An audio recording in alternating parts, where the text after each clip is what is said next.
story to tell about it. And I mean, I've been knowing about Green Tech Africa for quite a while. And we always said, like, okay, you know, I know that you the markets and, you know, the village selection, we were always like, but we also need it in South Africa, almost like, it's just crazy how like power creation has such a tremendous effect on like local economies. I mean, we see it on the day-to-day basis, especially in the informal sector and the township communities where we happen to do some work on the ground. It's just like, I mean, if you look at these small businesses, and you know, I'm referring particularly, for example, to the hair salon industry, which we are a massive fan of. And it's like, can you believe your business runs for like, normally you operate, you know, between 8 in the morning and 6 in the evening, but then you happen to have power cuts of 8 hours. So you've got a 10-hour workday of which you can actually like use the machines and stuff for 2 hours, which is an absolute devastation to the local entrepreneurs. And like I really hope to see more initiatives, you know, such as Green Tech Africa and others, or like, I mean, governments pulling their act together, but I mean, that's a story for a whole nother panel, or probably for a whole nother conference. I was asked to bridge some time as we had to restart the live stream before we move on. Let me quickly find the remote, but I can already say as much as that the next panel that is coming up, so also, as I said, we are focusing more on the startup components today. So we'll now look at the direct comparison between African and European startups. We were diving a little bit into it earlier, more from an investment and exit perspective. So now we are really talking about what does it take to run these startups with a different focus on countries, or even in between. So I'm hearing the live stream is up and running again. So then, with no further ado, please give a big hand to our panelists, Florence, Jamel, Philip, and our moderator, Raphael.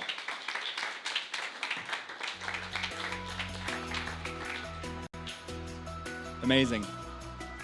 Philip, Raphael, Philip, Florence, so many Philips. And the funny thing is, you know, for the Africans in the room and in the online audience, it's just a little anecdote. The name Philip has always given me so much struggle, because I think there's 4 or 5 different writings of the name Philip, and you always like have to double, triple check that you get it right. So I hope we got it right this time around. And then let me hand over to you, Philip, or who still needs a microphone? Raphael.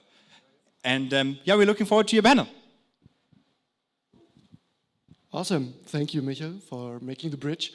And welcome to the panel. I mean, you see already the topic. We touched upon it this morning. And I think being in Berlin, discussing the startup ecosystem in Africa, it's obvious that the comparison starts to happen, right? What are the differences between European and African startups? And that's what we want to dive deeper into in our discussion today. So to explore this question, we actually have a set of phenomenal people here on the stage.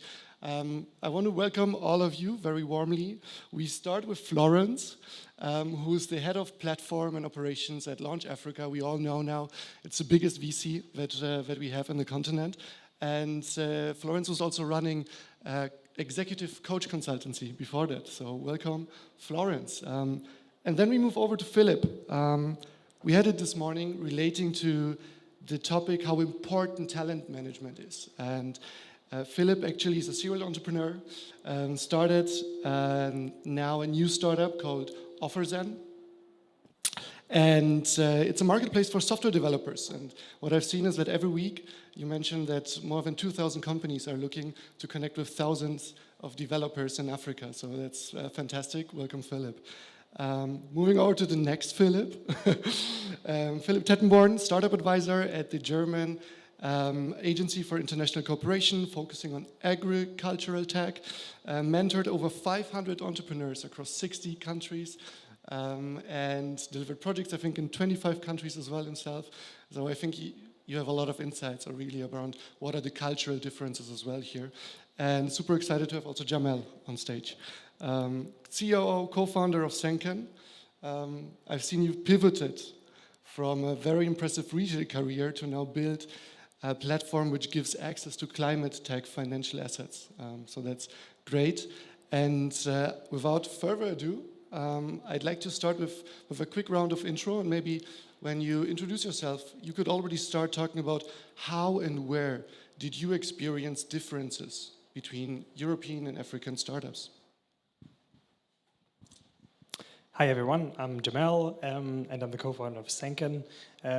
We are building an exchange to bring together corporates, institutional investors and project developers on our exchange. So what you'll find on our exchange is digital climate assets.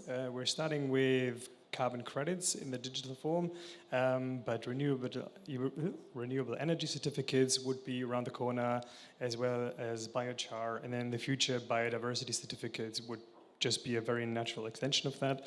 And our vision is to bring as much capital as possible to the space by eliminating all the, from our perspective, unnecessary steps in between, and the people that just extract value without adding it where it's needed, which is also very much so in Africa, but generally like just in the southern hemisphere where the massive potential sits for that. And part of that vision is actually to redistribute wealth to the continent, which is kind of already going in that direction. We're based in Germany with an operational entity here in Berlin with an office, but we also have an office in Cape Town and have roughly between 15 and 20% of our team members are now already based in South Africa, which is great. That's for now the only country that we have team members in, but we hope to extend that soon. We've raised $7.5 million as our seed round last year in December. So we're now very much in building exciting stuff. Differences, I think, is kind of the panel before us talked about access to capital a lot, which I think is probably the most significant one, combined with the network factor that was touched on as well. And the only thing that I would add to it is actually related to access to capital, which is valuation, especially for very successful growth stories, because if the valuation is too low at the beginning, then it will be very tough to catch up at a later point in time from a founder's perspective and a cap table perspective. So I think that's something that we shouldn't underestimate. It's great that we get in cheap at the beginning, but that will be hard to actually make up, especially if there are then great projects there. They just won't be interested, they won't be interesting for international investors because they're just already too diluted at that point. Handing over to Florence. Thank you. I'm Florence. I'm head of platform and operations at Launch Africa. You've heard quite a lot about us today, but I'm going to add a little bit of different perspective. As you'll know, we have a really big portfolio, and we're planning to at least double that over the next 2 years. What does that mean? That means that we still need to add value to our founders. We need to have our exits. They need to be able to raise their next rounds. And we can't do that if we don't have an efficient way of adding that value, a way that we can still be a small and agile team, but make sure that our founders can have contact with us regularly, whenever they need it, and with the GPs, not just with the investment and portfolio team. The biggest singular differentiator I see between European startups and African startups is the sheer size and delivery of ambition. So if I think about one of our portfolio companies, Market Force, they are solving problems, taking payments, very basic level, for informal traders, which is 80% of all retail in Africa. If I think about what that looks like in Europe, it probably looks like iZettle, right? It's a card payment piece of hardware, and then you can also do card payments online. People think that from outside the ecosystem, that African investment and startups and VC is all about just rinse and repeat North America, rinse and repeat Europe. That's not what it is. What it is the best founders in the world looking at problems they have, seeing how it's been done, and then thinking, okay, I'm going to solve that. But I'm also going to solve all these problems around it. And what Market Force do is, yes, they provide a super app which allows these traders to take payments, but they also fulfill all of their digital and physical stock in their shops. They provide invoice financing, and they create a retail super app that empowers these traders to be able to grow their businesses. And they're taking over the continent, and you don't see that in Europe. Handing over to the Philips. Thanks, Sam. Is this thing on? No. Okay, well, I'm Philip 1. So, as I was introduced, I'm the co-founder of a company called AfricArena. We're a marketplace for companies in South Africa, Netherlands, and Germany to hire software engineers. We started 7 years ago now. We started in South Africa. Before that, I ran a kind of, I guess you could call it a venture builder with my brother. We basically started a whole bunch of different companies. And most of them didn't work out, as you would guess. But we got lucky and had a couple of successes. We had a mobile payments company called SnapScan, which is pretty successful in South Africa, and we actually started the biggest crypto exchange in Africa as well, Luno. So basically, we did that, and then we decided, hey, we really like this idea of the fact that you have talented people everywhere, but they don't necessarily have opportunities. And the fact is that these people are sort of equally distributed across the globe, but the opportunities are not. And so that was kind of, I guess, the impetus for AfricArena. Now we're here. We're operating in Germany and Netherlands and South Africa. The biggest difference, I guess, the whole day has highlighted a bunch of differences. So I'll focus something on brand for us, which is on the talent side. So the difference in talent between Africa and Europe, obviously, there's significant differences. I'll give you some numbers. So in Africa, in total, there are about 700,000 software engineers. In Europe, there are about 5 million software developers. So there's obviously a huge difference. Then if you look at sort of the what does that talent look like, that also looks very different. So if you look at Europe, you obviously have people that, there have been many successful companies here. There have been, scale-ups, companies that have IPO'd, exited, and there's this deep pool of talent there, of people that can scale these businesses. So just if you're a founder listening to this thing, my advice would generally be and specifically if you're based in Africa, which is it's really, really great building out a team with African developers. They're far cheaper, they're far hungrier, they work way harder. There's lots of reasons to do that, but as you start scaling, you definitely need to think about adding some expertise in from Europe as well. Cool. Right, I am the other Philip T, let's say, not Philip 2. So I work for GIZ, a German government organization that does the development cooperation work for Germany. And the project I work in is called SIZE, Scaling Agriculture Innovation Through Startups. So we work with digital startups that offer solutions along the agriculture and food value chain across Africa. So we have been supporting over 70 companies by now in over 20 African countries, with a big focus on Kenya and Nigeria. And maybe quickly about myself, so I worked in the Berlin tech startup scene in the beginning of my career, so I was a founder myself, and then switched to the other side as a supporter and cheerleader of companies in an incubator at the university, and then worked more internationally around the world, and then for the last 2 years have been with GIZ focusing on the African continent. And I mean, as the other panelists, I think we have been talking about differences, similarities, and bridges for the whole day already. So I think we'll have a tough time to really get to even more interesting nuggets. But I think one key difference that I see, maybe also from an advising perspective, as that's the one that I usually have, is what Florence touched upon, the strategic focus, or how you see the different areas and the different value propositions that you provide as a startup. So I think every startup founder by nature is very opportunity driven. So you see something, you jump on it, you want to solve that. And I think in the European context, usually it's really, okay, hyper focus. Don't do left, don't do right, concentrate on the one thing and do that to the best you can.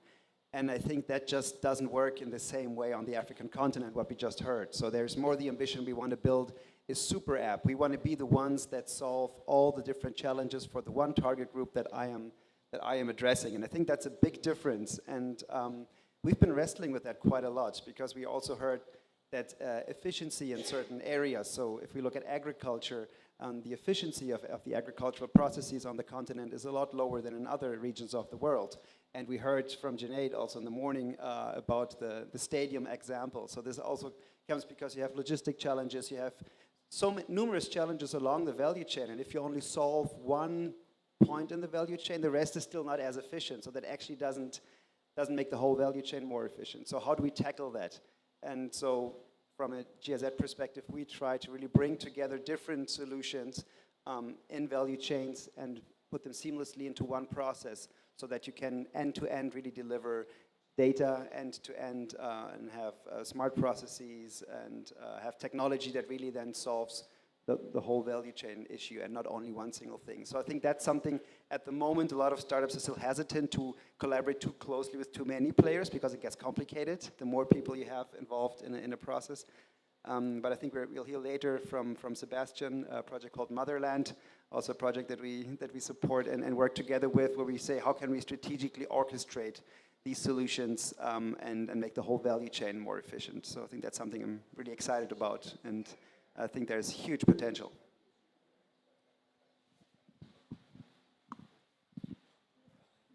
Cool, fantastic. So many things we can touch upon already, and I think one topic that we heard already a couple of times today is that we see startups who have hybrid setups, right? They have operations running in Europe and then also in Africa, maybe in Cape Town, Lagos, Nairobi, etc. And we have here two founders who actually have that setup in their companies.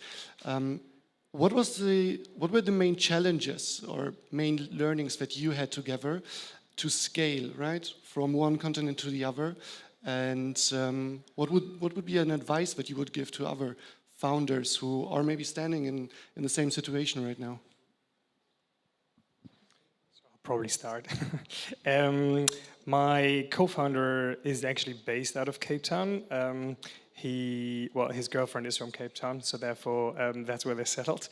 So that was kind of our natural contact point initially, and now we couldn't be any happier about that connect, basically, right? And that hybrid setup is kind of the best of both worlds, to say the least, and we see huge potential for the future to actually tap into that. I think the previous panel already touched on some of the problems. Obviously, they're like IP related, sometimes they're regulation related, etc. But if you have a very smart setup from the start, then I think you can actually bring the strength together. So in our case, we, as I've already alluded to, we are now an American holding company that has a German operational entity and now the South African one.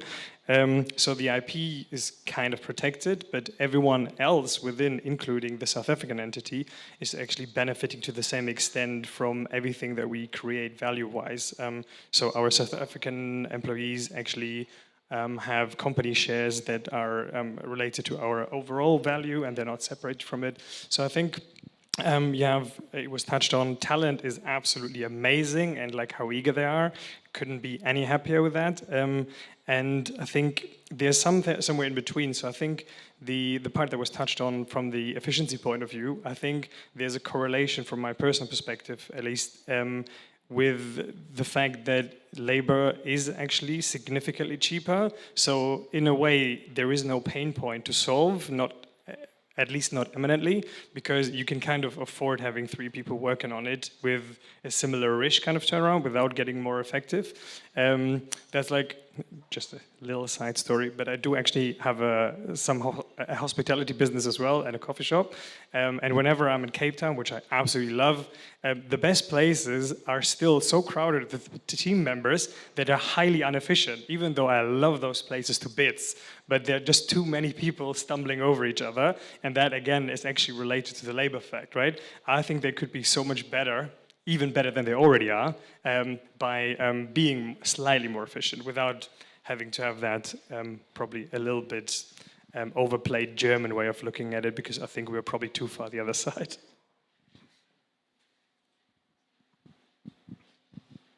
Yeah. Okay. So I guess the question is kind of, I guess, how do you make it work? So in our case, we started in South Africa. Our expansion to the Netherlands actually involved us acquiring another business, and so that's how we got the first Dutch people on board, which was certainly an easy way to kind of overcome some of the cultural barriers, because you now have someone in your team.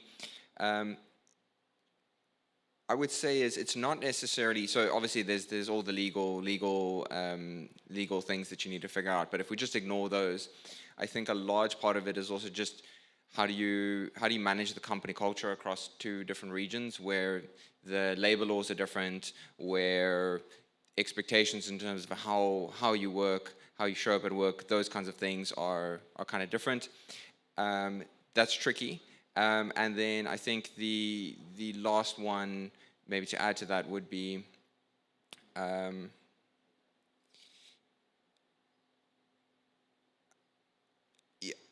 I guess there's a couple of aspects. So I think like compensation's always very tricky when you're in multiple regions.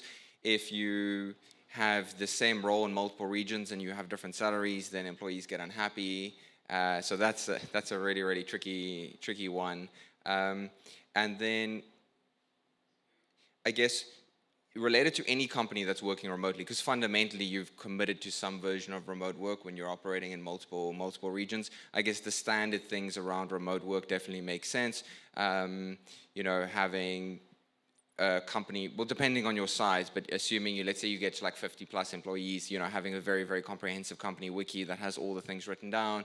You know, I guess if you have people working in one office making decisions, if you centralize too much power in one area, you basically have an office that kind of feels like they're the duds, and you know they just get told what to do. You need to think about all of those things.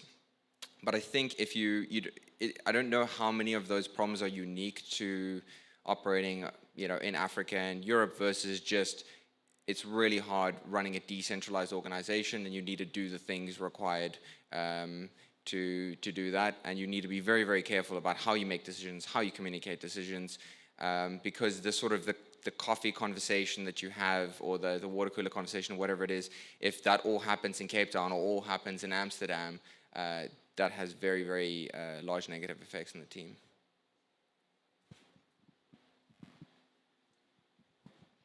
Just one point to add, if I may.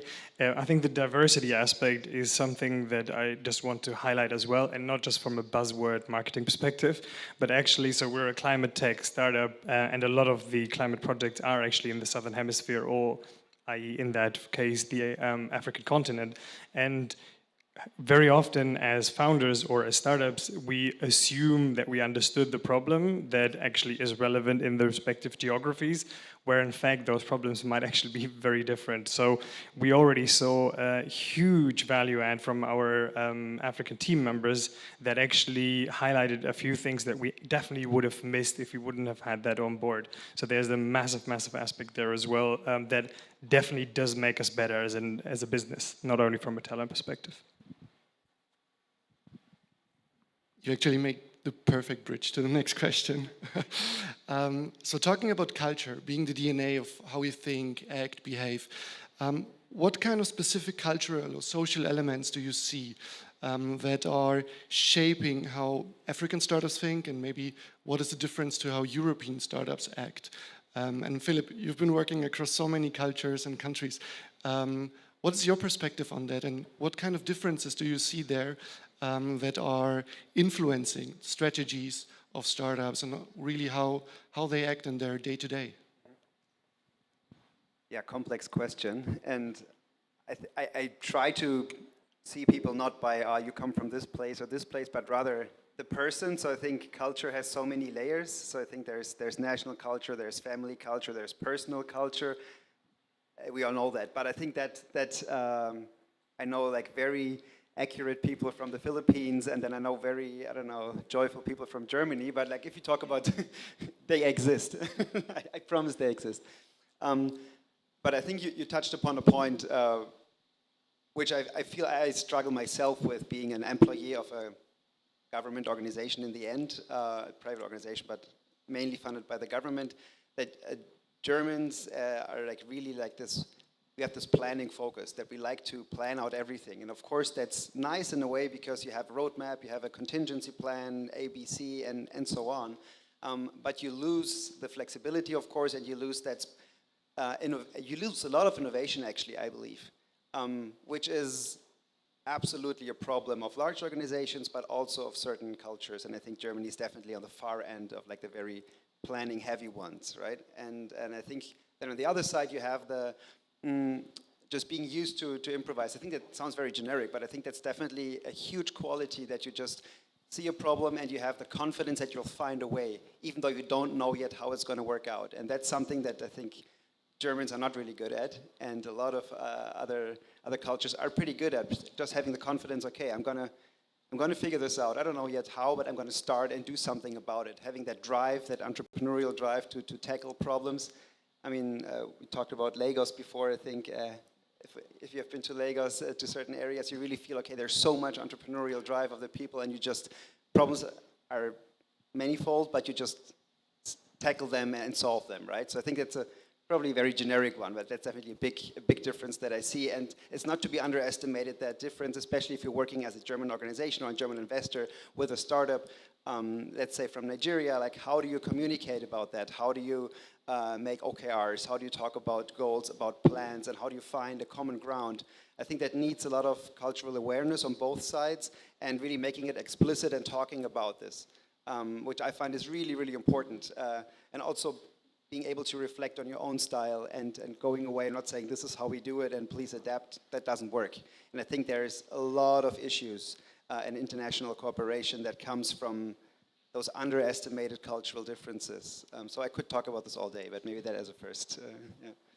And I think it relates perfectly to what you mentioned at the beginning, Philip, of the value chain problem that we have, right? The stadium example, where suddenly you need to not only solve for one problem, but you dig deeper, you have an underlying problem, first layer, second, third layer, and you really need to have this builder's mindset and resilience and flexibility to just tackle it and solve it through support organization. I think that's one of the things that I see personally is really the theme, I think, of today: support, trust between the community. I think it's really strong in Africa, because, you know, if I solve the problem, not only me will benefit from that.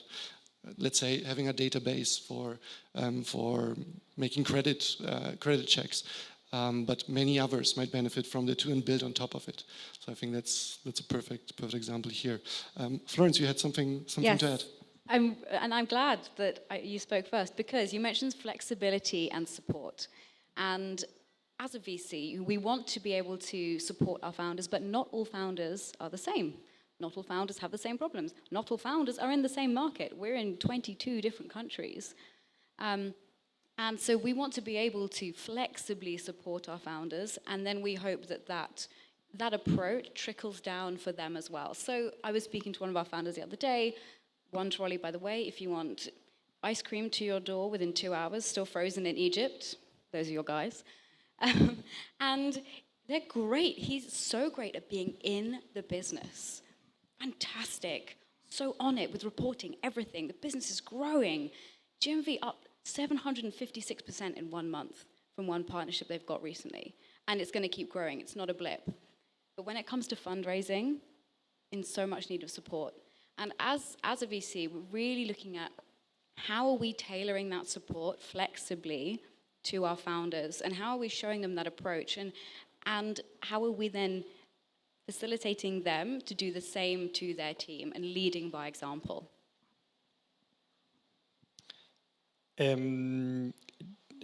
Well, I'll start with myself to give context. So my father's Algerian and my mom is German, so I kind of grew up in that kind of mixed culture environment, even though I was born and raised in Germany.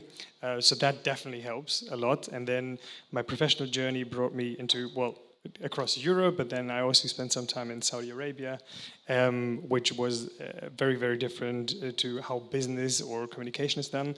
And coming back to the topic, I think it's about embracing the differences and tapping into being aware of them, right? So where are potential gaps, and then acknowledging them, and then actually addressing them proactively, and getting support, because there's always support available, usually a lot less hard than you anticipate. And I think that's something that, as long as you embrace it very, very early in, could become like a superpower, actually.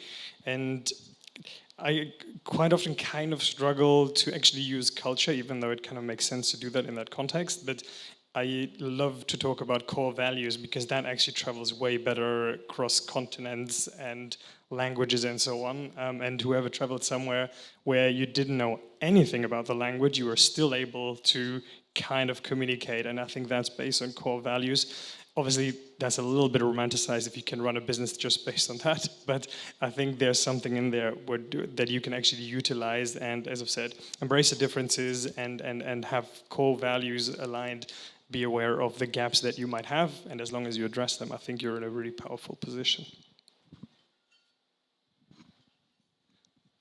It's great to hear some of the commonalities that we have and really the core values that can be shared no matter where you are. But I think we also have an elephant in the room and really a gap that we could talk about. And that gap is basically access to money, access to funding, right? There is a gap when it comes to investments. We've seen that there's a tremendous momentum right now for the African startup ecosystem, 6 to 7 billion last year. But there's a difference still. Florence, maybe you can talk to us about what initiatives do you see are being undertaken right now to bridge that gap a little bit, right? And make the access to funding to really kick off the first operations, or really work on that MVP from the beginning. Yeah, access to funds is a really difficult one, and also access to debt. I think that's where we see a big difference between European and African founders, is that access to debt in Europe is so much more available. So that's the first thing. And then the second thing is, we'll go with problems, then we'll go with solutions. So then other challenges, I think, challenges for African founders is that the biggest challenges, like inflation, currency, when we think about like government, conflict, all of these things are so out of their control. And that's really difficult. And then somehow, and this is something a European entrepreneur never has to do, is they never ever have to explain the marketplace to an investor before they explain what their product is and what it's solving. And so when it coming back to accessing funds, being able to hone your pitch in a way that succinctly contextualizes your market and the ecosystem that you're in, and then how your product fits within it in a way that is digestible in one slide and doesn't put someone off, is such a key and underestimated skill for getting funds. Because if you don't get that first conversation, you're never going to get to IC. And when we think about the deck, that deck we put so much worth into, and we think that's going to get us to the IC, but no, that deck just needs you to get to the conversation so that you convert that analyst that you're talking to, and then they convert the team, you get to the pipeline review, and it all goes on from there. So somehow working to how you contextualize your market, how you contextualize the risk, and how you tell the story of your product is key to accessing those funds. Where would you like to go next, Raphael?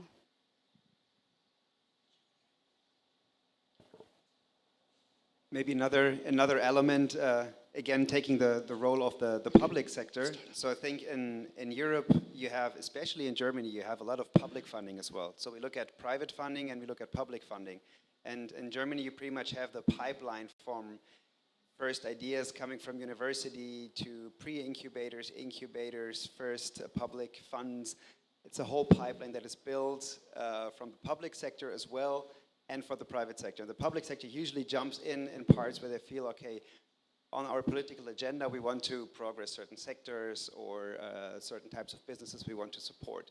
And I think then on the African continent, it's not, of course, also have public initiatives, and we talked about startup acts being like assembled in many countries, but then you have, I think the equivalent to the public funding almost is like the foundations, the GIZs and so on, all with grant offers, or like also with like subsidized debt, etc.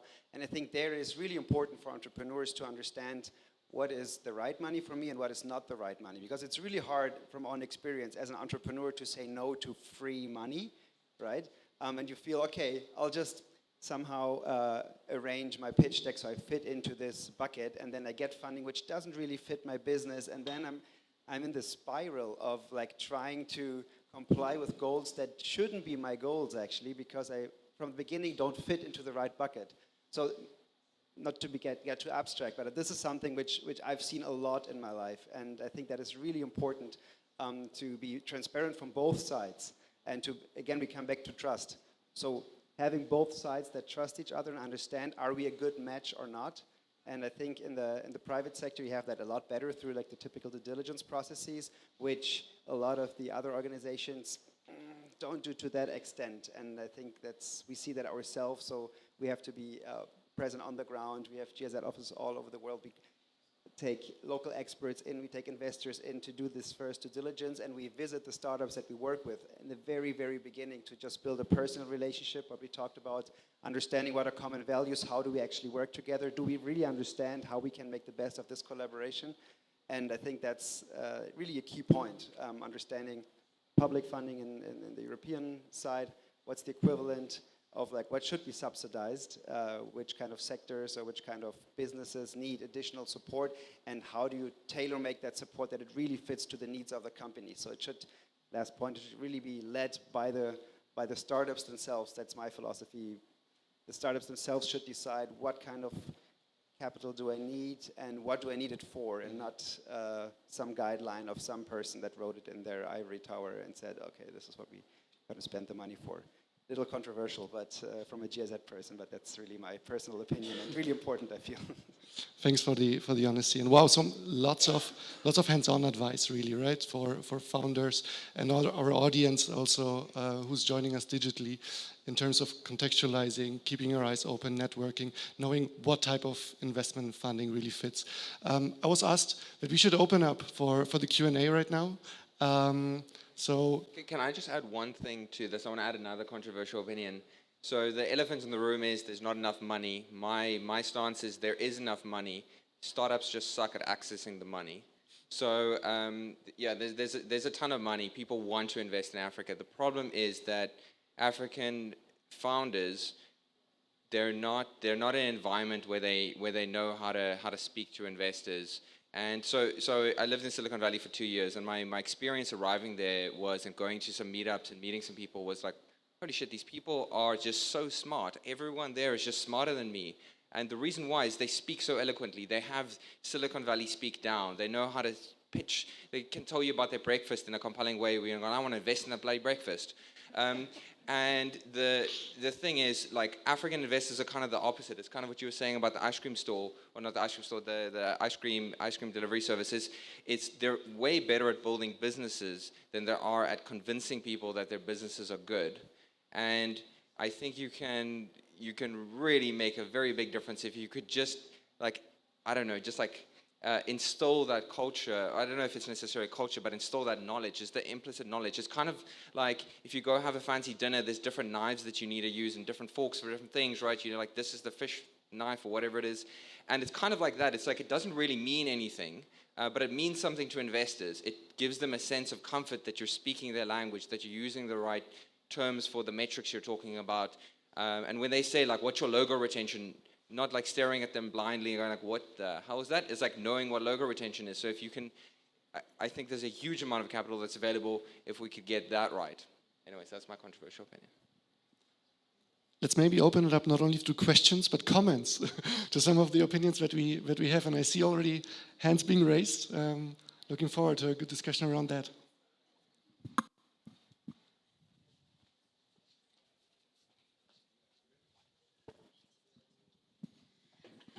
Hi, my name is Mamutiane Mutle. I am South African, but now living in Berlin. I think I have questions for Philip, number one, Philip, number two. Well, I've been lucky. I've managed, I've worked as a business process analyst in South Africa in management consulting for over 10 years. And I have also started a company there, and I've had the opportunity to come to Germany and become a managing director of a digital startup that actually did a lot of work with German agencies like GIZ. So my first question is on resources, and actually because what we had to do post-COVID was to actually hire developers from South Africa and also work with developers from Germany, and also now we had developers from Ukraine as well, which in itself has a lot of challenges because you have to deal with load shedding, whether it's in Ukraine or it's in South Africa. And you also have the issue about how do you employ them? You employ them in South Africa, you pay them in South African rands versus their counterparts that are in Germany with the same skills getting paid in euros. My question to you, Philip, number one, is how do you manage that in your company, and how do you advise companies that have resources across continents where that is an issue? Right. So I guess there's a lot of nuance to that question. So it's hard to just say a general thing. This is how you should do it. I guess if we just answer a question generically to start with, I guess there's so which entity is employing them? So you can either have a South African entity, or you can use an employer of record like Remote.com or Deal or one of these companies. That's the sort of, I guess, how to legally employ them.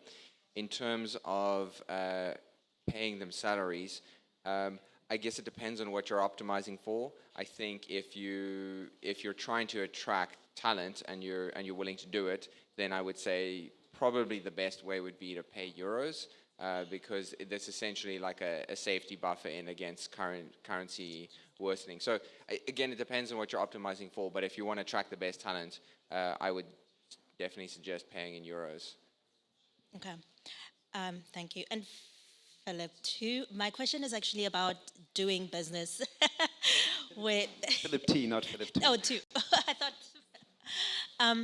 Sorry about that. The question I have is actually how do you get to work with startups, especially African startups, or while doing business with GIZ? Because there are very strict processes, procedures, and how you can get a tender in. But my experience as well is that the best teams that I have built, it's teams, especially it was mentioned earlier, that in Africa, more UX, UI design is stronger than in Europe, versus Europe where more the technical skills are stronger. So in a lot of projects that we've worked with, we've had to have teams that are purely European, and therefore the solutions were never quite adopted in the African countries because they didn't quite represent the people that we were designing for, but the knowledge was very limited because of how you have to build up your team to make the minimum requirements, let's say, of GIZ. Yeah, no, absolutely, I hear you, and that's a very common problem. I think having a solution that is designed in Germany for Nairobi, I mean, by definition, probably won't work, right? So I think what we do differently is that every company that we work with has to be founded on the African continent, and the companies approach us. So that's very important to us. So we have a call for applications where we explain pretty clearly how we can support the companies, but it's important that they are based on the African continent. They already have somehow approved that their solution works, so it's post-revenue, and they have a clear scaling ambition. So this is the kind of companies that we work with. The reality is some companies have development teams also outside of Africa. So one of the companies we work with has a development team in India, for example. Or another one, which unfortunately couldn't be here today, they have their development team headed in Berlin, and then developers all over the world, actually. So to answer the question, that the technicality of like you need a certain amount of like European or German service providers, etc., doesn't apply to us. That applies to us how we build the support system for the startups. So what we do, we like to see ourselves as like an a la carte menu for startups to choose from. So we have a digital agency that was based in Nairobi, for example. Now we actually have one that is based in Northern Africa that works with the startups, but that always has local employees of the service providers also working with the startups. So the tech agency would work with the startups on their technical solutions. And we have what we call ecosystem integration. So in all the major ecosystems, we have collaboration partners, local ones, who have the best connections to the ecosystem, to experts, to co-working spaces, and so on. So while we are a German project working Pan-African, we work mainly virtual, but we have a lot of partners on the ground that we work very closely with. And that's very important. Otherwise, we couldn't do the work. And also for us, I think it's very important.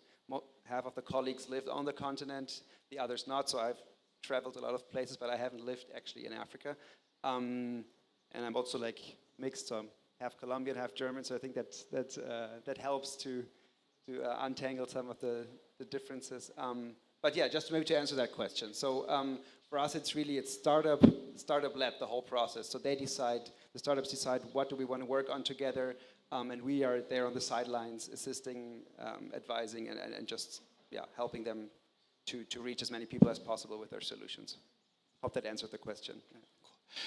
Unfortunately, I was ordered to end this panel because we have been on constant overtime today, which shows that there's so much conversation potential. And I just want to hand out a big, big thank you to you guys for the insights between the continents. Thank you guys for the participation and for making time, sharing these insights with us. And we have to now push straight ahead with the program because there's still so much happening, and we want to make sure that everyone gets to see what we still have in the pipeline. And now comes something that, for me personally, is a very, very special moment, actually. Because when I started, the summit together with you earlier this morning, I said that, I've been living in Africa for the last 5 years. And there was a specific reason why I moved to Africa, which was the first startup collaboration, like investment, and me actually being part of an incredible venture that was launched in 2017 already between the continents. And so I'm very, very, very humbled, excited to be introducing to you now my former co-founder, partner, colleague, the reason why I moved to Africa, Finn Plotz, who, by the way, just landed from Joburg not even 3 hours ago to be here with us today after they had a big conference that side. And I think if there's one person who can, share some insights and knowledge on what it takes to build a startup and raise funds between the continents, then it's my dear friend, business partner, and what we have been going through, Finn. It's so exciting to be welcoming you to a stage and have you share some insights with us.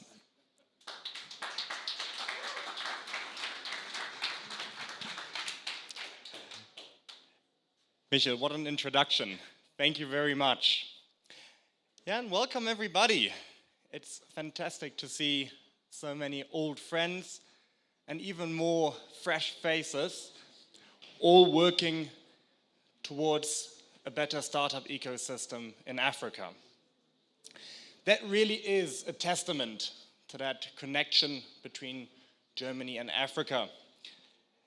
As Michael has said, I've literally just come in from Johannesburg and very excited to be here with you today. Africa and South Africa in particular has got a very special place in my heart. I've been fortunate enough to call that place my second home for the past, going at 7 years now. And today, I'd like to share some of my experiences with you in building startups and raising funds between Germany and Africa.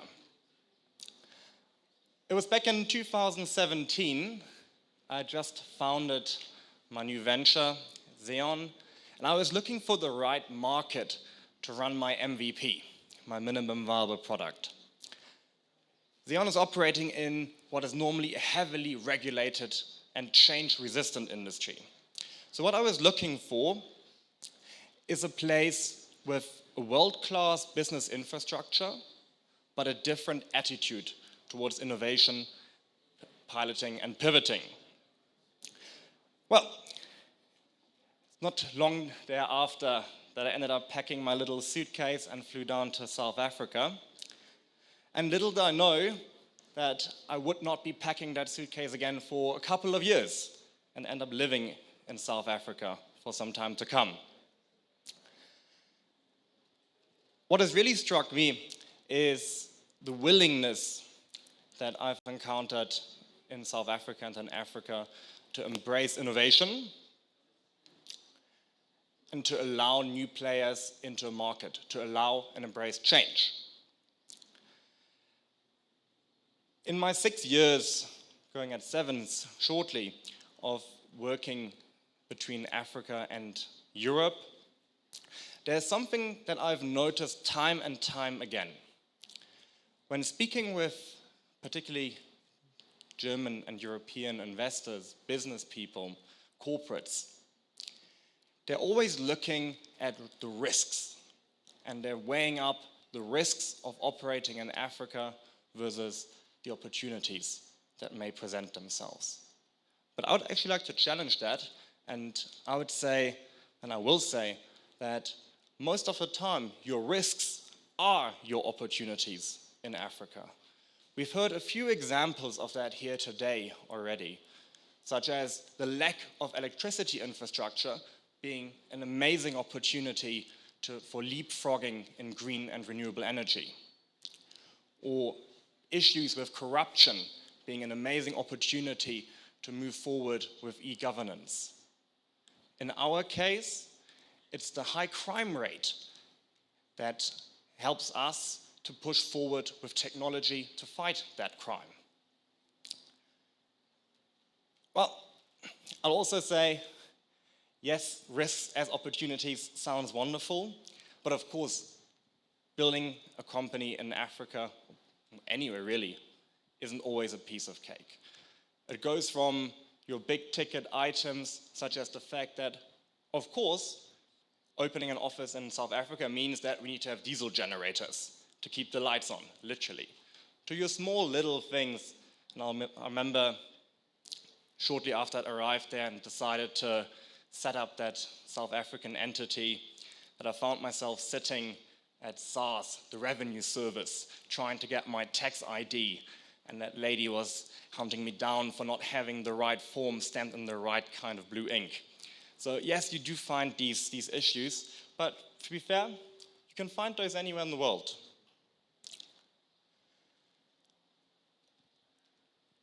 I told you that we're operating in a highly regulated industry. So a few words on what we're doing at Xeon.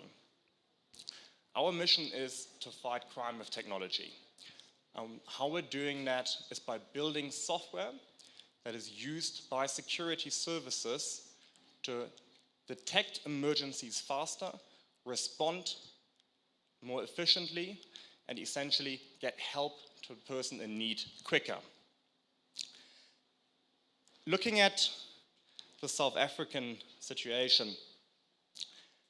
in South Africa alone, only since January 1st this year, we've seen over 7,000 murders.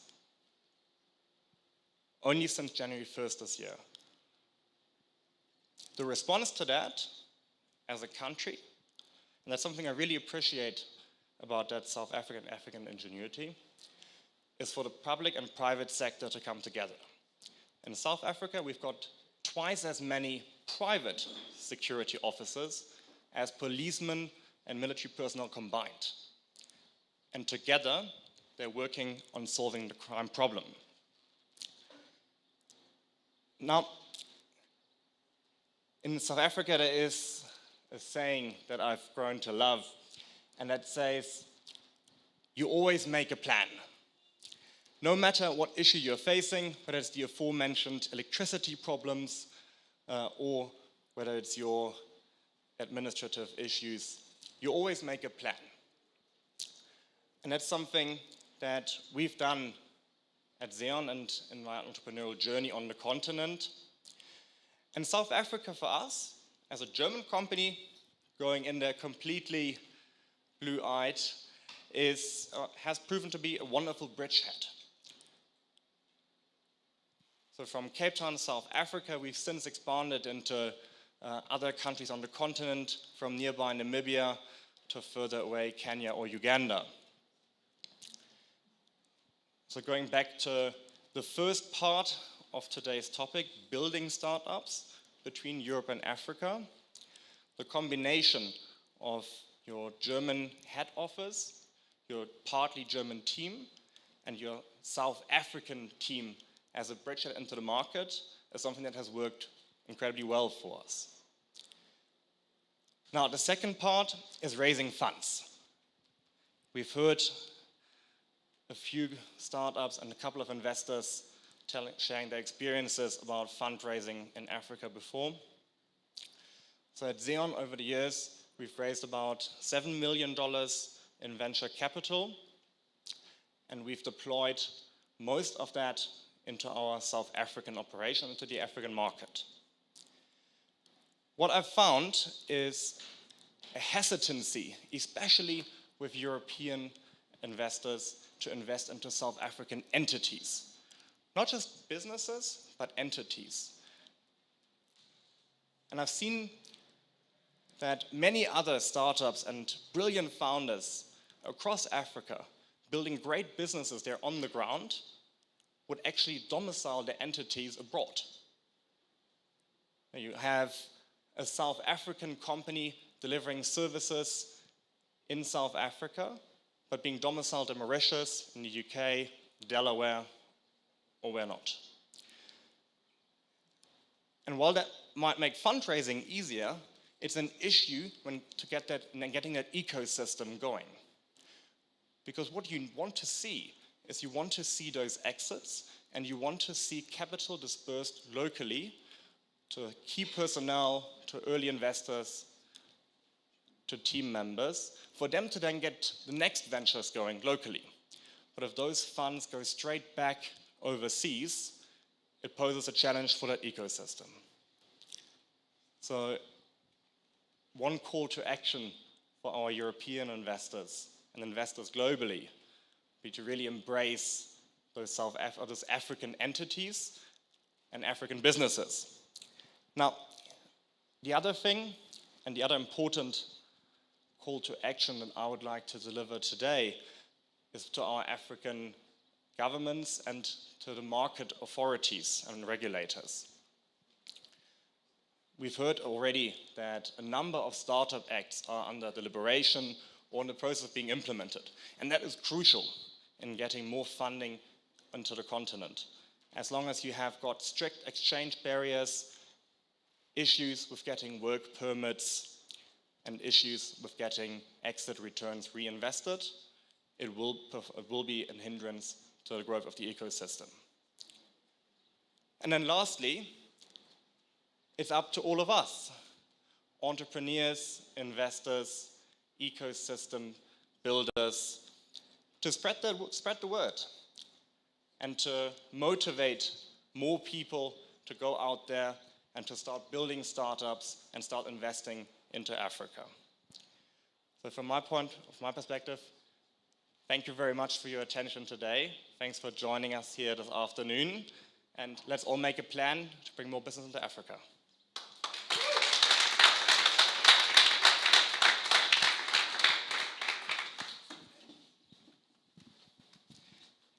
Now it's time for your questions.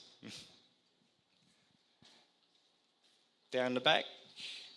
Do we have a second microphone? Coming up.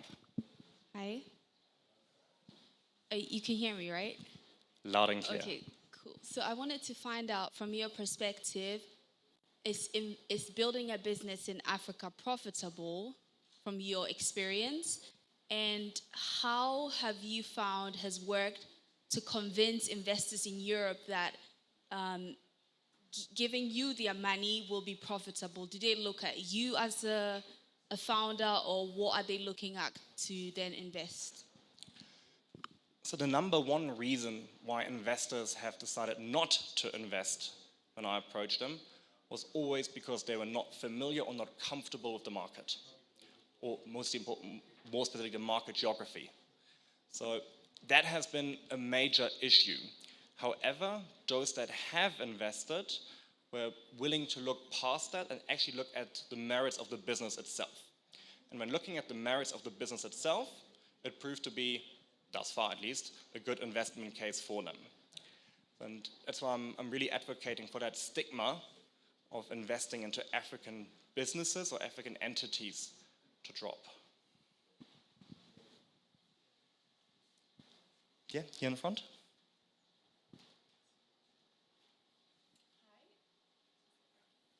Hello? Okay. Thank you for your presentation. You said you had scaled across multiple countries in Africa. So I was just wondering, what did you see as like challenges in doing that? I've spent some time now on the continent, and I do feel that startups, I think it is very challenging because of government, because of regulation, because of cultural differences, language differences. Yeah, what was your experience in that regard? So of course your experience in scaling on the continent will depend greatly on what business and industry you're in. With us, we're software as a service business. So we don't need to ship equipment across borders. We don't necessarily need to hire personnel on the ground. That makes life a lot easier. How it works with us is we've got our entity in South Africa, and we're using that to contract with customers all over Africa.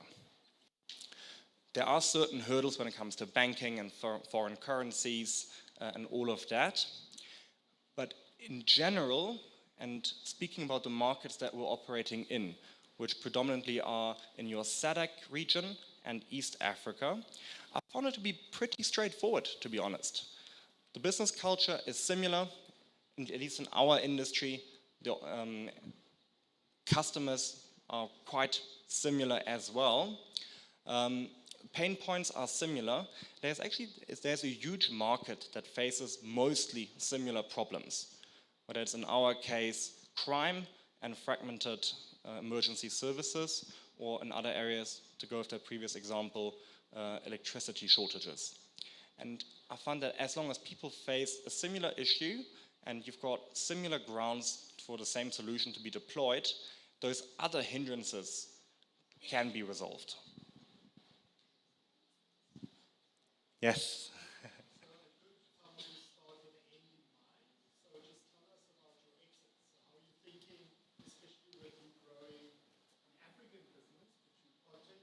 Have European or US partners that would want to acquire you or merge with you.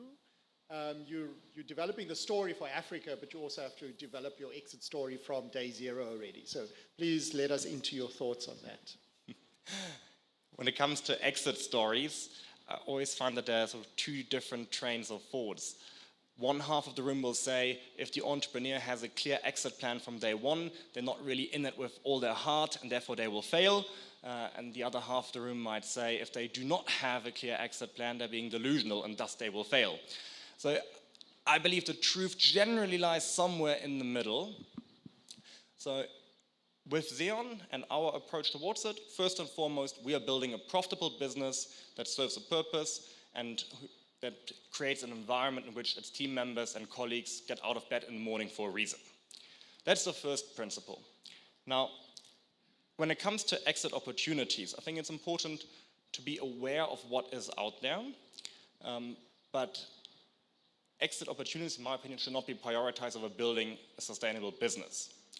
Specifically in our case, we find that a lot of the global players, so in our case, global security companies, are operating in Africa as well. We're starting to work with their African businesses first, serving them as customers, and we're now getting more and more requests from those same customers to do what we did for them in Africa, elsewhere on the globe as well.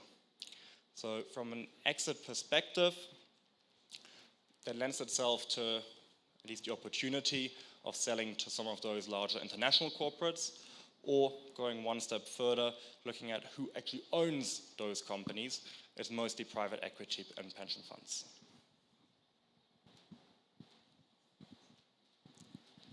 Further questions on building businesses between Africa and Europe or fundraising therefore?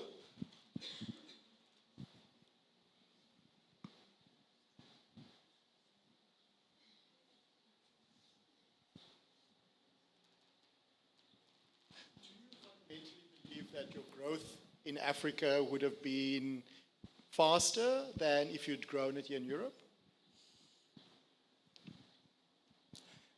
We could not have done what we did in Africa and Europe. So therefore the question of growth doesn't really present itself as growth in Europe would have been from a basis of 0. Launching this business in Africa was the only viable way of doing it, because only in that environment were we able to actually work with real life customers, work with their data, get into their control rooms, go on patrol together with them, learn from their operations, and actually pivot and pilot that product until it was reliable enough to then get all of your fancy certifications, without which a European customer would not even let you get through the door. Thank you. I'm Sam, and There you go. I knew you were looking for me. Maybe I missed it. Sorry. I wanted to know, I'm just looking at the presentation of the keynotes, and I'm like, so what if I'm just at the ideation phase for my startup, and I kind of approach you?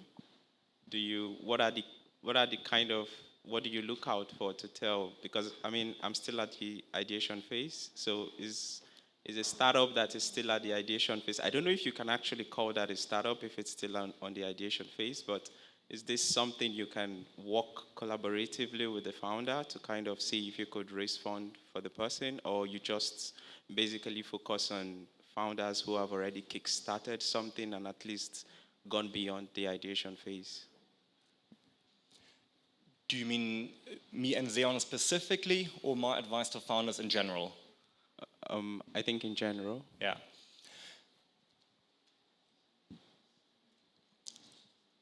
Well, each business case is, of course, unique. But at the end of the day, the one thing that they all have in common is you need to validate your product market fit. So, and in order to validate your product market fit, you first need to be able to prove that what you promise to build, you can build. And secondly, that the people whom you think will buy it are actually buying it. So, and those come at different stages. So if you're building a high-tech hardware product, the first bit will be much more tricky as compared to an e-commerce product, for instance. What I would always advise, and that's the reason why back then I very quickly packed that suitcase and flew down to South Africa, is to try to get that customer appetite validated as quickly as possible. Once you have the customer appetite validated, and you can then, with much more comfort and also with greater resources at your disposal, start working on the product and delivering on that promise.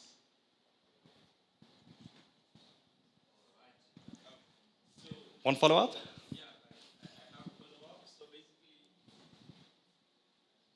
What I get from your answer is that if you are a founder with an idea that is still stuck at the ideation stage, then maybe one key step you could take would be to kind of make sure that you've validated that there is a market for your idea and that this market is willing to consume the idea once it's ready.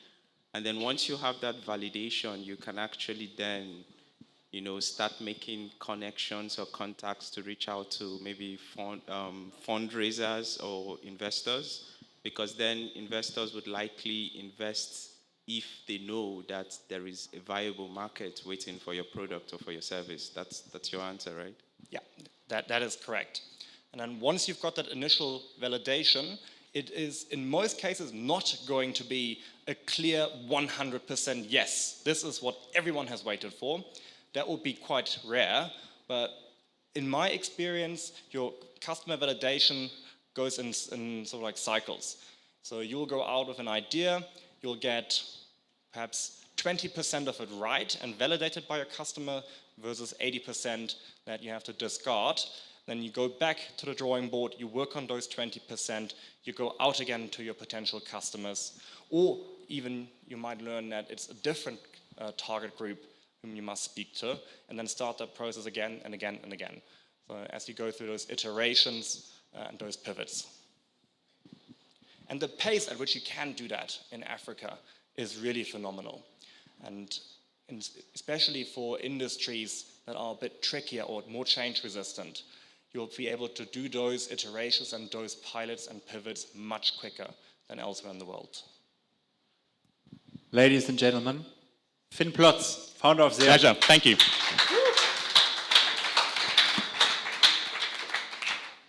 All right, guys, it's the final countdown. Let me quickly, let's picture this. Most of you have been sitting here now for 7 hours. We are 7 hours into the Berlin summit, and I hope we continue to be of value. And now for the final moments, we're going to spice it up a little bit. I've got one quick announcement to make, and then we will be diving into our pitch battles. So we've got 3 startups in a 5-minute format with a jury here, 5-minute pitch, 3-minute Q&A, and then feedback from the jury, and then one last panel. So this will be probably taking us the next 45 minutes, plus minus. So this is the last stint of this afternoon. Before that, I quickly wanted to mention something to you that could be of interest for some of the founders and local founders who are in the room. So as part of the the AfricArena roadshow and tour we are doing, we always offer a learning expedition, both here in Berlin and France. It's actually happening tomorrow. If you are interested in joining this, so we'll be starting. You saw Louis from the Delta earlier. We'll have breakfast with the Delta tomorrow, the venture builder between Europe and Africa, and then we'll be visiting a series of local companies to just connect with the ecosystem. So please look out for Nathaniel and the rest of the team. Also, the tickets are on Eventbrite if you want to join. And one quick question: if you are a local startup or organization who would be willing to open your doors for like an hour quick visit to meet some of the founders, especially with an African background, we'd be really, really appreciating that. So please chat to either Nathaniel or myself so we could arrange a quick stop by tomorrow. But now, without further ado, I would like us to dive into the pitch battle. We've got 3 companies. We've got Twenzhao, we've got Dudash, and Motherland, who will be telling us about their companies, what they're building, in the classical pitch format. And our jury, our esteemed jury here in the first row, Raphael Jankowski from AWS, Xaver representing Commerz Ventures, great to have you here. And also, once again, GIZ will be present to have a look and give some valuable feedback to our companies. All right, my friend, I told you it's about time. We just setting up the timer, so you can take a deep breath in your head, go through the pitch of what you want to tell this afternoon.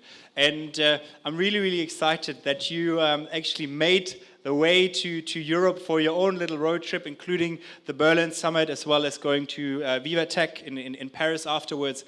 And I would just like to use this opportunity as well, specifically to Black African founders, which is something, obviously, now being in Berlin here, we have all noticed that this has been a rather pale setup when it came to the contribution from panelists. We really, really would love to change that. And we know we need 2-side support.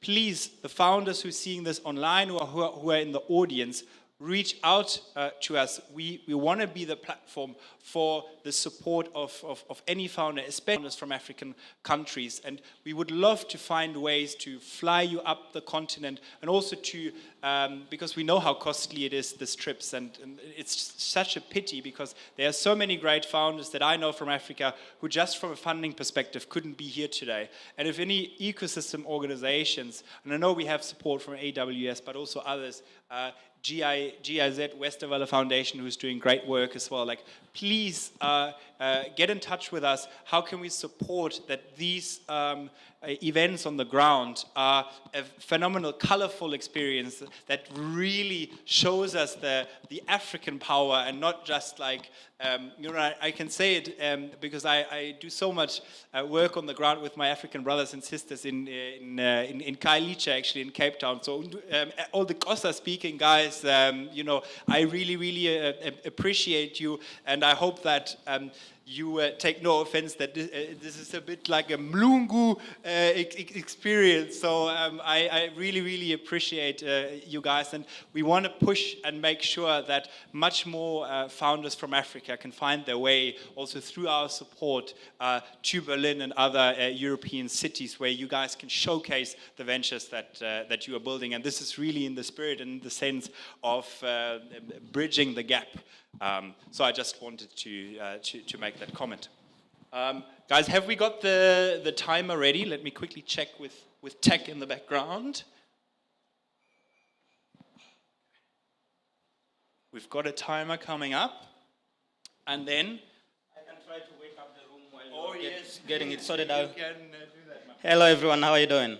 Yeah, I feel like the energy in the room is a bit low. Nice. So I know time is a concern, but allow me to take 30 seconds to kind of wake the room up. If I say kachinga la ching ching ching, you say kabunga la kabung bung bung. Got it? Kachinga la ching ching ching. Can't hear you. Kachinga la ching ching ching. What does it mean? You ask yourself. Nothing. It's just to wake you up. Is the timer ready? Good. My name is Amo Mushumbusi from the beautiful Tanzania, founder of Twenzao, the startup that's building Africa's leading carpooling platform, starting with Tanzania. I don't have the remote, actually, to control the slides. No worries at all. So I assume this is next, okay? There we go. You've skipped, here we go. Good. So what is this Twenzao? An application that connects passengers with private car owners driving the same way so that they can share travel costs and reduce carbon emissions. To follow the rest of my presentation, please keep at the back of your mind that it is already a very common practice in many African countries for passengers to pay informal travel middlemen so that they can wave down private cars for them. Around 2.5 years ago, I was driving from Dodoma to Dar es Salaam in Tanzania, and I stopped at one of those pickup points to get passengers. 4 passengers got into my car, and 3 young men came around to my window asking for their cut. Ladies and gentlemen, meet the infamous travel middlemen. I knew they had done nothing to deserve payment, but for the sake of peace, I gave them 5,000 shillings, which is around 2 euros, but they were not satisfied. They wanted 20,000 shillings, and they would not let us go without it. Looked into my side mirror, saw it was safe, step on the gas pedal to get us to safety. And believe it or not, as we were driving away, they were throwing stones at our car. I remember getting to Dar es Salaam around 2 a.m., tired, with only enough energy left to pull out my laptop, wrote down the word Twenzao, and slept. That is the day that Twenzao was born. With the Twenzao, as a car owner, all I would have to do is indicate where I'm driving from, where I'm driving to, along with optional ride parameters, post my ride, sit back, relax, and wait for the bookings to come in. All that my passengers would have had to do is find a matching ride on the app, get to view details about myself, the car owner, about the car they're going to be driving in, about the ride, If they're happy with what they see, they place the booking, and just like that, we would be happily connected for a ride through the Twenzao application. Concretely, this is our value proposition. Both sides get to save money as opposed to the exorbitant pricing of the middlemen. There are numerous safety features on the Twenzao application, like the possibility of ladies-only rides and an in-app emergency button. And unlike the long-distance bus in Tanzania, which lives exclusively in the morning, Twenzao enables round-the-clock transport. People are able to reliably and conveniently make their travel arrangements. We contribute to the reduction of carbon emissions by reducing the number of cars traveling with vacant seats, and carpooling provides a fantastic networking opportunity. I have a very personal story on this. This is how far we have come, having released our MVP in July last year. Less than a year later, we already have over 20,000 registered users, over 16,000 ride bookings. We won Tanzania's most prestigious accelerator program, the Vodacom Digital Accelerator. Our goal is to be established in at least 40 African countries within the next 5 years. How much money could we actually make doing this? In Tanzania alone, the carpooling market is valued at over $600 million. Twenzao aims to capture at least 60% of that. And as we speak, there is not a single established carpooling platform operating across the whole of the African continent at the scale of BlaBlaCar that is operational in 20 countries of Europe. That's how our competition landscape looks like. We distinguish ourselves through a great focus on practical safety features and by offering a highly localized product in form of the language used on the application and the nature of the workflows within the application. Our business model is a very simple 10% commission structure. Here is an example of a passenger paying $10 on the platform, $9 going to the car owner, and $1 remaining on the platform. If we can do this 40 million times a year, we are talking of a revenue of at least $40 million. This 40 million is not arbitrary, it's elaborated further in our financial plan. And I think what makes Twenzao truly exciting is the plethora of additional services and possible pivots that could come with it, like courier services. We are currently raising a seed round of $500,000 to be used predominantly for marketing activities, and this will give us a runway of at least 18 months. That is the legendary team currently working on Twenzao, creme de la creme in our respective fields, but still humble and hungry to learn. As you can see, local and international press love Twenzao. We hope you will too. With that, thank you for your time.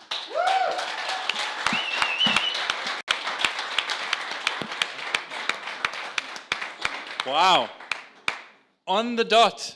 Kachinga la kachinga. Amazing. Cool. Okay. This is now time for some jury questions. The timer's running. Over to you guys. Yes, please. I'm happy to take questions. So if you look at the carpooling market in Europe, you mentioned BlaBlaCar, and what we've seen now recently is that they also moved into the buses, right? Like Yes. Flixbus. So what is your strategy around it? Where do you see yourself long term? Yes. Is that a similar trend that you anticipate for Africa? We are not trying to reinvent the wheel here. We're going to adopt the best practices from platforms like BlaBlaCar and use it ourselves. I'm actually very proud to say I've myself been a user of BlaBlaCar for over 5 years, and I have the highest level attainable on BlaBlaCar of ambassador. So I know exactly how it works. And yes, indeed, the bus booking is something that we intend to incorporate at a later point in time. Because right now, buses have a monopoly of long distance travel in Africa. And those are the people we are going against. I can totally imagine that at some point they're gonna feel threatened by our existence. And that's a good thing. I'm looking forward to that point, because at that point, when they're feeling down, when they're feeling beaten, I'll offer them my hand and offer to pull them up in the form of the possibility to enlist their rides through our platform. Twenzao bus, it's coming. For the eyes of a European investor, could you shortly outline what the main challenges are to implement an app like this on the continent compared to what we had in Europe in the past? Beautiful. Market knowledge. Really knowing the market, knowing what people are willing to do, what people are already doing. For example, the way it is happening right now is something that is very difficult for many Westerners to actually comprehend. that it is already happening that, somebody stopped on the roadside, through some unknown person, picks some unknown people, they pay a lot of money for it, and off they go for many hours on end without even knowing basic details about each other, like their names or phone numbers. For many, many Westerners, that is almost unimaginable. But it is something that is happening. You really have to understand, why is it that these people are willing to do that? What alternatives do they have? This kind of thinking is something that is lacking, and indeed there is one small player in Tanzania that tried, or is still trying, I'm not even sure anymore, to do what we are doing. It's called UShare. But what they did is they just took a foreign product, introduced it into the Tanzanian market without proper localization. I think they totally failed to do. Thank you very much for your time. Phenomenal. All right. Now, for the guy, when we talk about the power of local African startups, I think we got a little bit of that spirit right here. Let's go on. The timer will be reset, and we'll be hearing from Dudash.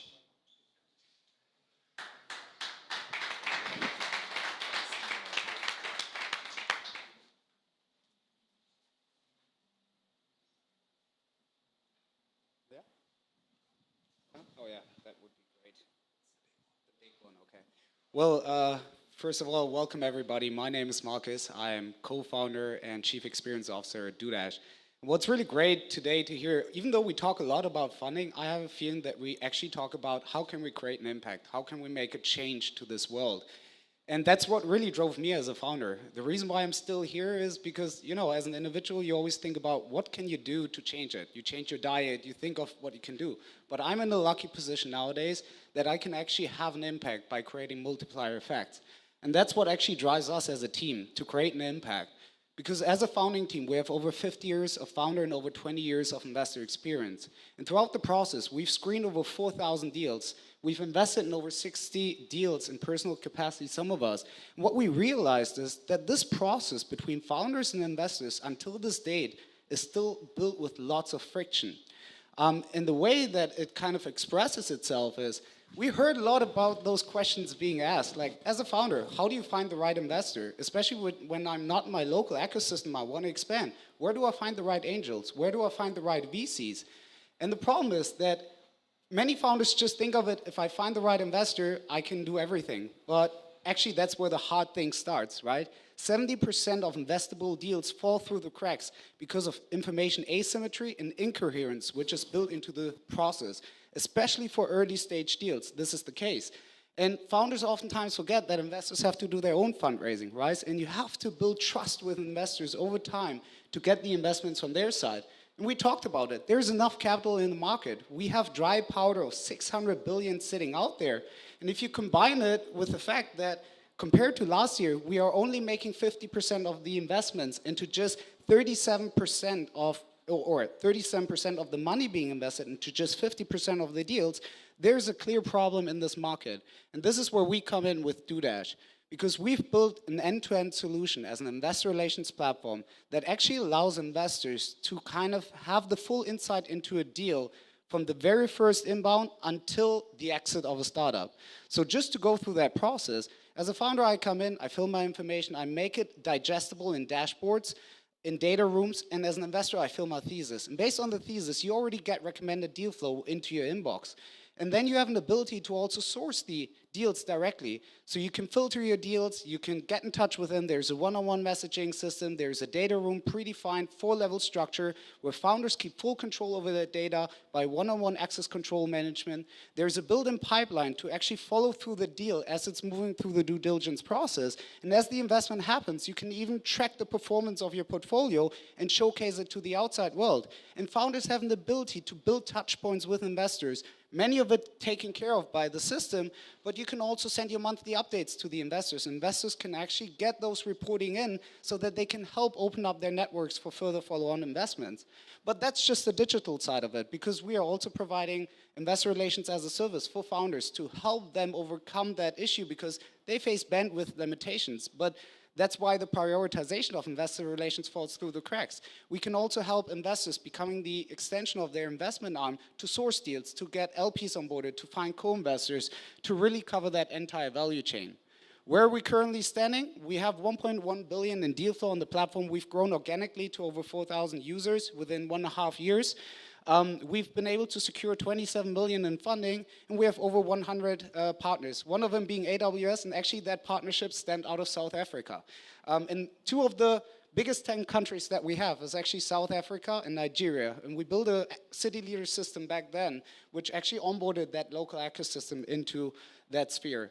Where do we stand in comparison to the competition? Well, there's lots of companies out there who try to solve that problem. But the thing is that none of them covers that entire value chain from inception to the exit. And also they're giving you insights into post-money events. Because you as an investor, you want to get to know about a deal before it's off the table. We never signed up on Crunchbase. We only appeared there once we officially announced the closing of our pre-seed round. For the investor, that's one step too late, right? And that's how we position ourselves against the competition. I was not thinking to do that presentation here today, because actually today I'm not here really for raising capital. I'm more here to find collaborators, partners, funds, startups who really want to make a difference to bridge that gap between Africa, other parts of the world, and really make it happen together, because I believe in a world that is co-creational, and that's the only way that we can get it done. So anybody who's interested, check it out.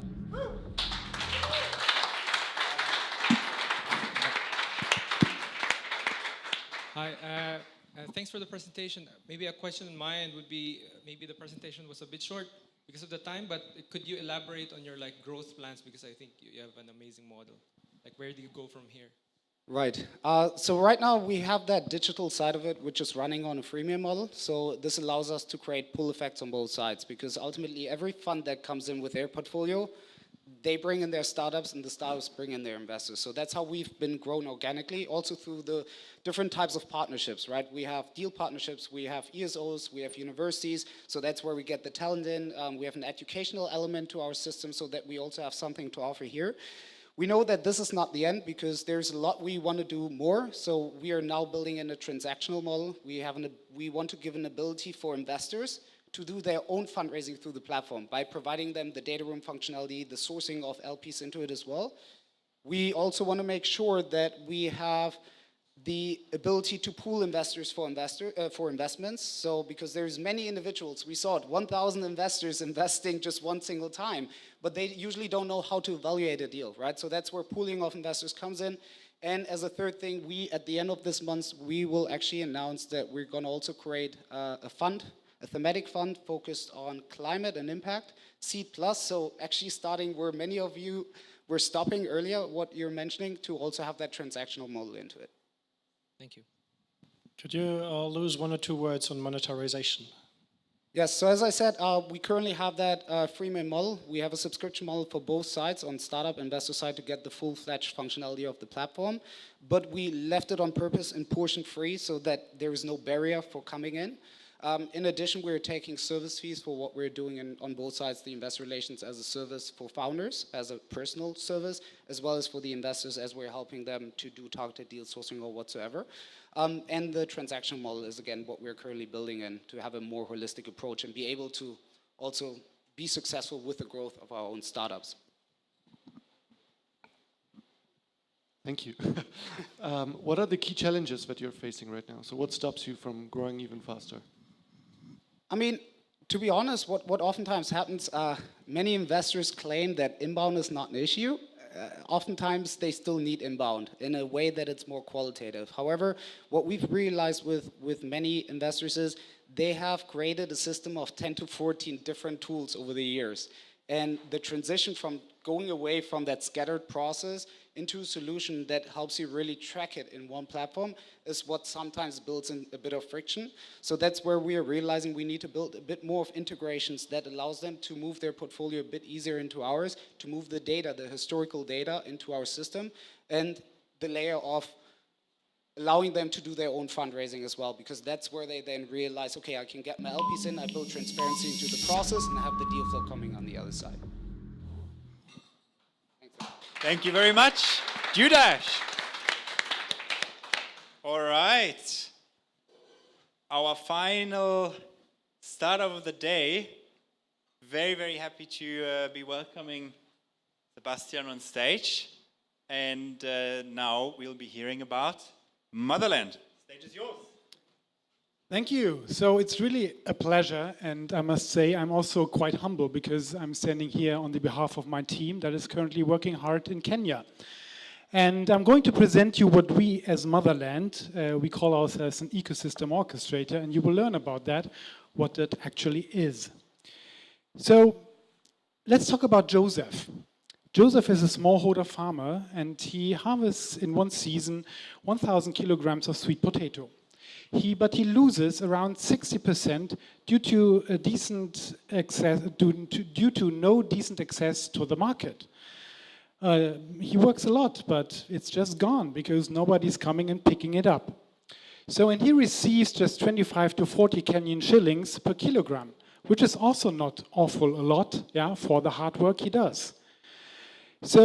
And then the last challenge for him is he packs his bags, yeah, and they're supposed to have 50 kilograms, but normally they have up to 80 kilograms, so he's getting even less for the work he does. So what if Joseph could sell 100% of his harvest for a decent price? So you can imagine that could make a hell of a difference for Joseph. And how do we tackle this? So I'm standing here as another white dude, yeah, living in Berlin, but actually I have a team in Kenya. And they're coming from the very community we are working with. Yeah, so they know everything in and out, the culture, the natural habitat, the people, etc. And we just started in January, yeah, with this team. And they reached out to more than 400 farmers, and we're also teaming up with strong partners like GIZ, Philip you just have met, and also a lot of startups, because we orchestrate the startups. And how does that look like? So starting with learning solutions. So we have Cohen. This is a company that is providing training for smallholder farmers, and they train, for example, Joseph, how to do a proper harvesting so that the loss of the sweet potato and the quality during the harvest is really on top. Then we have eProd, another company that is providing all the database to store where the field of Joseph is and what he grows and what the growing season is. And we have Duka, another startup from Kenya.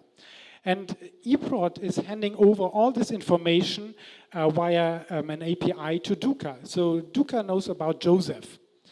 And Duka now can validate all the demand in the market and tell again eProd when it's the right time for the harvest, and eProd communicating this to Joseph. And Joseph can start with his harvesting and bring the harvest to an aggregation center.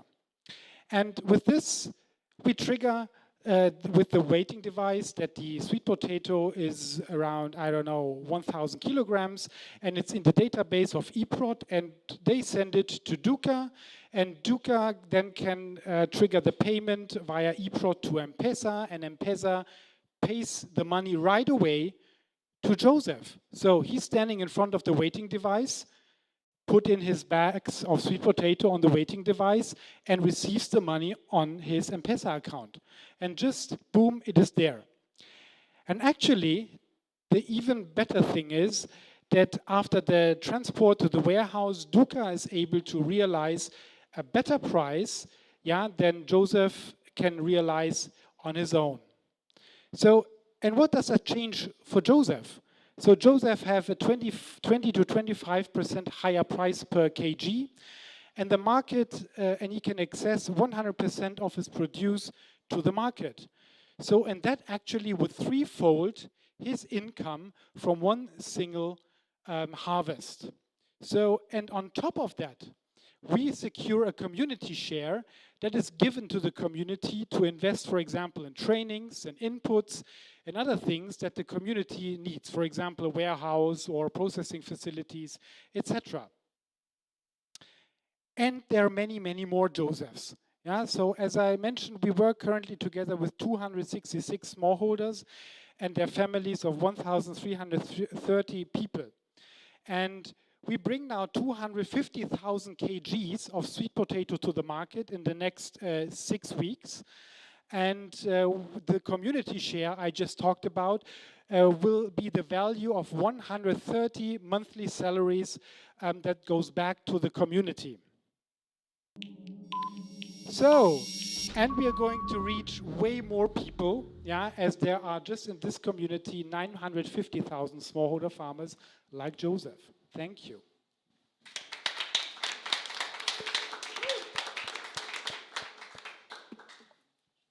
Thank you, Sebastian. I think Joseph is really a happy guy.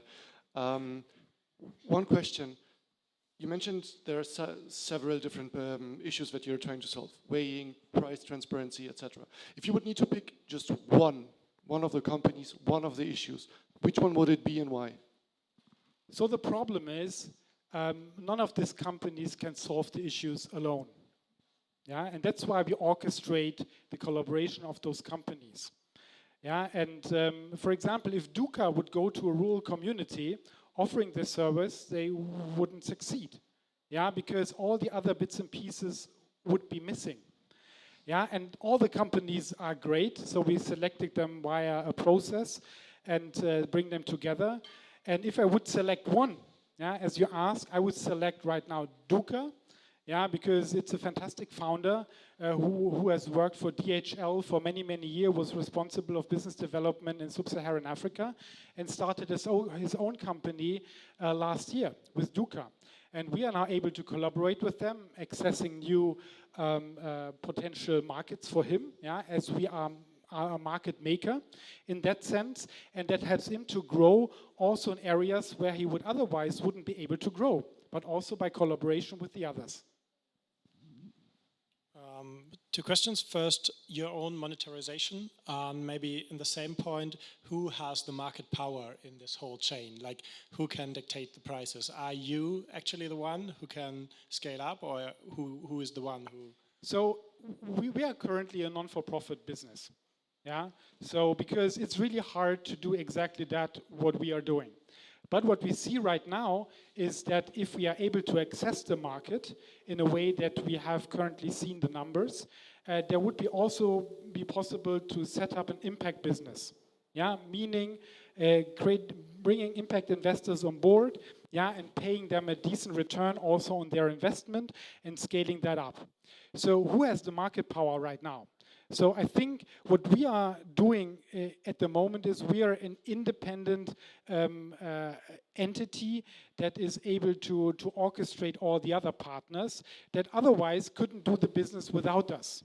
Yeah, so they couldn't go to this rural community with the ample production of sweet potato, and so we are in a strong position. Yeah, and that's why they want to work with us. But as we are also focusing a lot on the community development, actually we want to give a lot of power to the community and hand over also the business, as it's a community-based organization, to the community. So give the power to the community.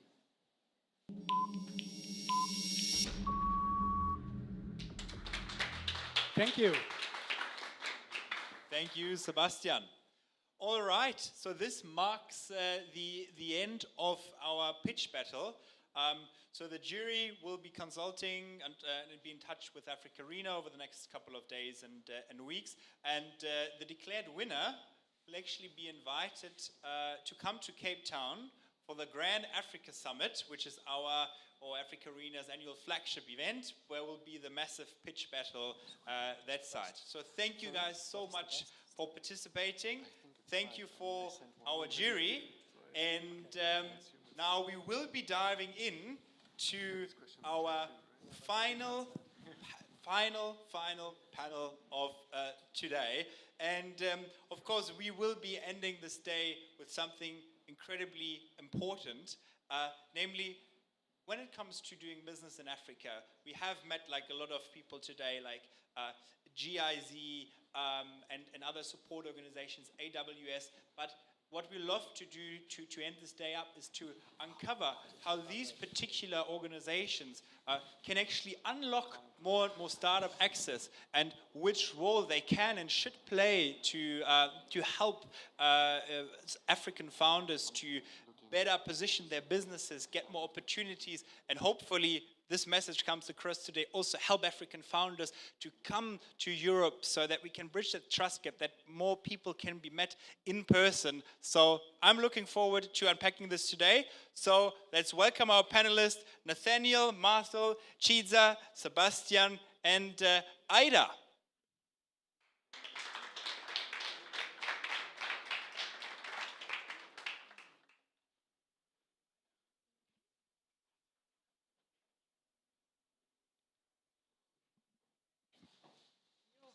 Thank you.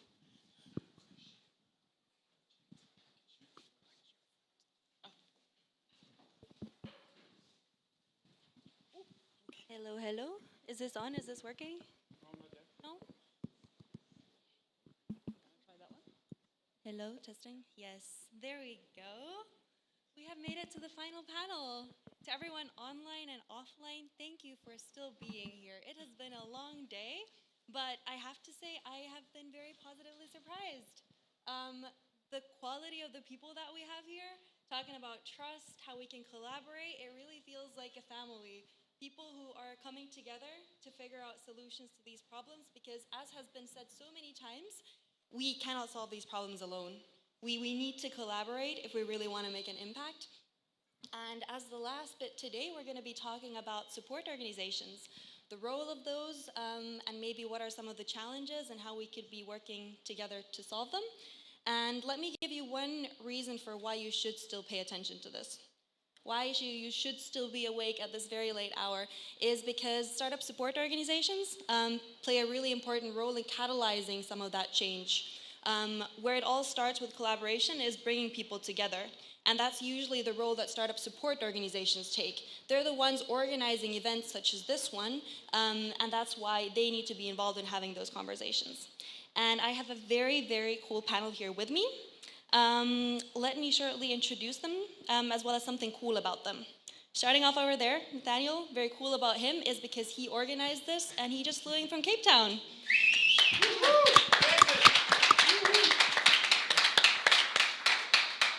Introduce yourself briefly. So hi everybody, my name is Nathaniel Witboy. I am the Program and Business Development Lead for AfricArena. Essentially, beyond this event, our main mandate is to try and connect as many startups to as many VCs and just help ecosystem build this amazing continent, which we believe will be the future of the world. So we really look forward to sharing that with you. Thank you. What's super cool about Sebastian is how passionate he is about circular economy and sustainable change on an ecosystem level. Yeah, absolutely. So I think we need to think about beyond sustainability, because we all know we exploit our planet, yeah, and this cannot move on. Yeah, so we have to think about how to really use the force of human beings and nature together to build a future economy. That's why I'm really interested in the topic of regenerative economies. And this is also what we try to do, yeah, to build with Motherland, yeah, empowering the communities really to live up to their full potential and also becoming able to participate in the market. Thank you. Next up, Marcel. What struck me about you was how passionately you spoke about the importance of transparent and measurable impact, as well as the importance of grassroots initiatives. Thank you so much. Can you hear me? Is it? And so test? Yes, you can hear me. Yeah, I co-founded 8 Pioneers in 2020, and 8 Pioneers started with the vision that development aid is in the traditional design is failing in the long run because it's quite often developed in rooms like this in Berlin, in New York, where people design solutions and they don't have the connection to the local people in the field. So when you mention grassroots organizations, that's what 8 Pioneers is looking for. So we look for the very, very promising nonprofits that fight poverty in a very good way. We help them to measure their impact so that they become scalable for large donors in Europe or America, and then we match them to these organizations so that donors in Europe or in America can have more impact by supporting local grassroots organizations instead of giving money to large government organizations that use traditional approaches that come top down and that trickle down somewhere, but quite often not create impact in the long run. Thanks, Marcel. And then we have Chiedza. And what is cool about her is her commitment to diversity and a human-centric approach, as well as all the insights from the southern part of the continent. Yes, thank you for having me. Thank you for inviting me, Nathaniel. So I'm Zimbabwean, yeah, I've lived in Zimbabwe, I've lived in the UK, and I've also been living in Germany now for 6 years. I can't believe it. So it's having different experiences in the different places, which I think has been really great for me in terms of just exposure to so many different cultures and the digital world and how it manifests itself in different places. So yes. Thank you for being here. And really shortly, for those who I have not met before, my name is Ida, and I'm here representing the Vestavele Foundation. We're a startup support organization focusing on empowering entrepreneurs in emerging markets with a focus on Africa. And how do we do that? We have startup hubs in different countries, and we really believe in an African-led approach. We have amazing teams currently in Kigali in Rwanda, Arusha, Tanzania, as well as Tunis, Tunisia, and we're also looking to expand into new countries. You might hear some cool news from us very soon. And I love this topic. So let's dive into the actual questions. The first thing I'd like to ask you is, are startup support organizations, ESOs, currently effective in Africa, and where are the bottlenecks in the ecosystem? And considering the ecosystem approach, I'm looking over there first. Maybe Nathaniel, what are your thoughts? So, I mean, if we take a look at the African market at the moment, you'll start to realize that we are still an incredibly nascent market, still very young. There hasn't been a lot of exits happening on the continent. There hasn't been a lot of unicorns. I mean, there's probably a handful between 11, maybe 12 now that have actually risen to the occasion. When you think about bottleneck, and ESO is obviously playing mostly within the early stages, from pre-seed to seed stages. I would say one of the biggest pain points that we as ecosystem builders actually see in the continent is the fact that I feel like there's a lot of decentralization when it comes to ecosystem support organizations.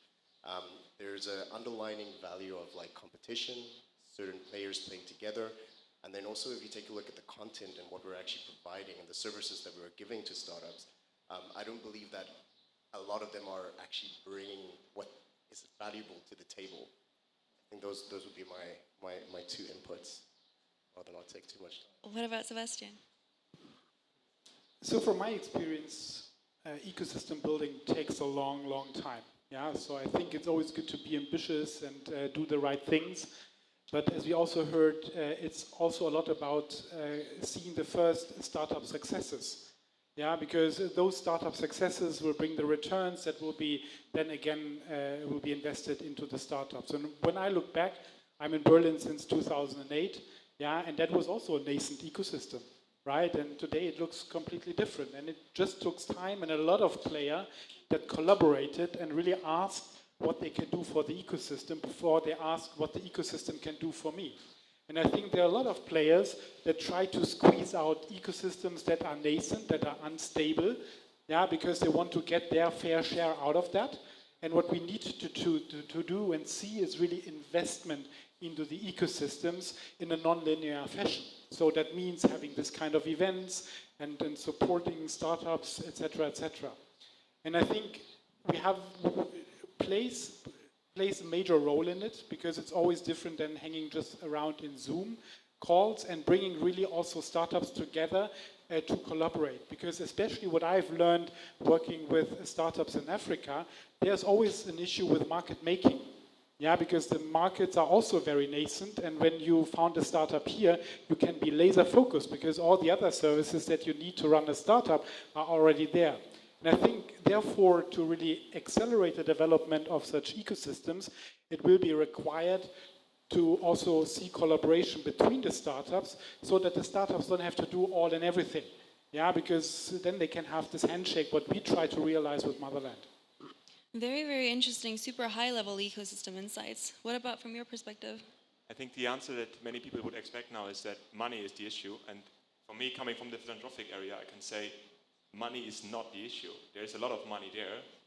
just the way how we allocate money might be an issue. And the answer maybe to many questions today that were raised from traditional venture capitalists is, where do we get money from? I can tell you there is money on the philanthropic side that is just invested in the wrong way because it's just donated to organizations that are nearby, to a nearby church, for example, or to your local charity organization, without thinking about what the impact actually is of the money. And let me ask the question to the crowd. Maybe someone can raise his hand and can tell me how much money every year goes as donations to Africa every single year from worldwide. What do you think? Maybe just a number. Just scream it in the room. A guess. Donations every year from the world to Africa. Private donations. Roughly 50 billion every year. How much development money comes from government players every year? Roughly the same number. So 100 billion that is placed on Africa, it's a massive sum of money that is going into very, very important projects, for example, fighting hunger. But a portion of that money could also go into venture capital areas, into companies that look for funding. But the prerequisite for that is that you are able to measure impact. If you can't prove your theory of change, if you can't prove that your organization as startup is creating impact, you won't access money from philanthropic areas. So maybe that's one of the things that I see is a bottleneck, cooperation between philanthropic areas and venture capital part. What about you? I'm going to say something controversial, so I'm sorry, first of all. No, we love that. We love controversial. Don't apologize. So I think that I'll look, for example, at when we had COVID and the rules were do social distancing, all of these things. And these things came from a very Western perspective where you could isolate, you could stay at home and do all these things. And I think when we define success, we're defining success based on the Western criteria of success. But how can you strive to have the same numbers when you have totally different circumstances?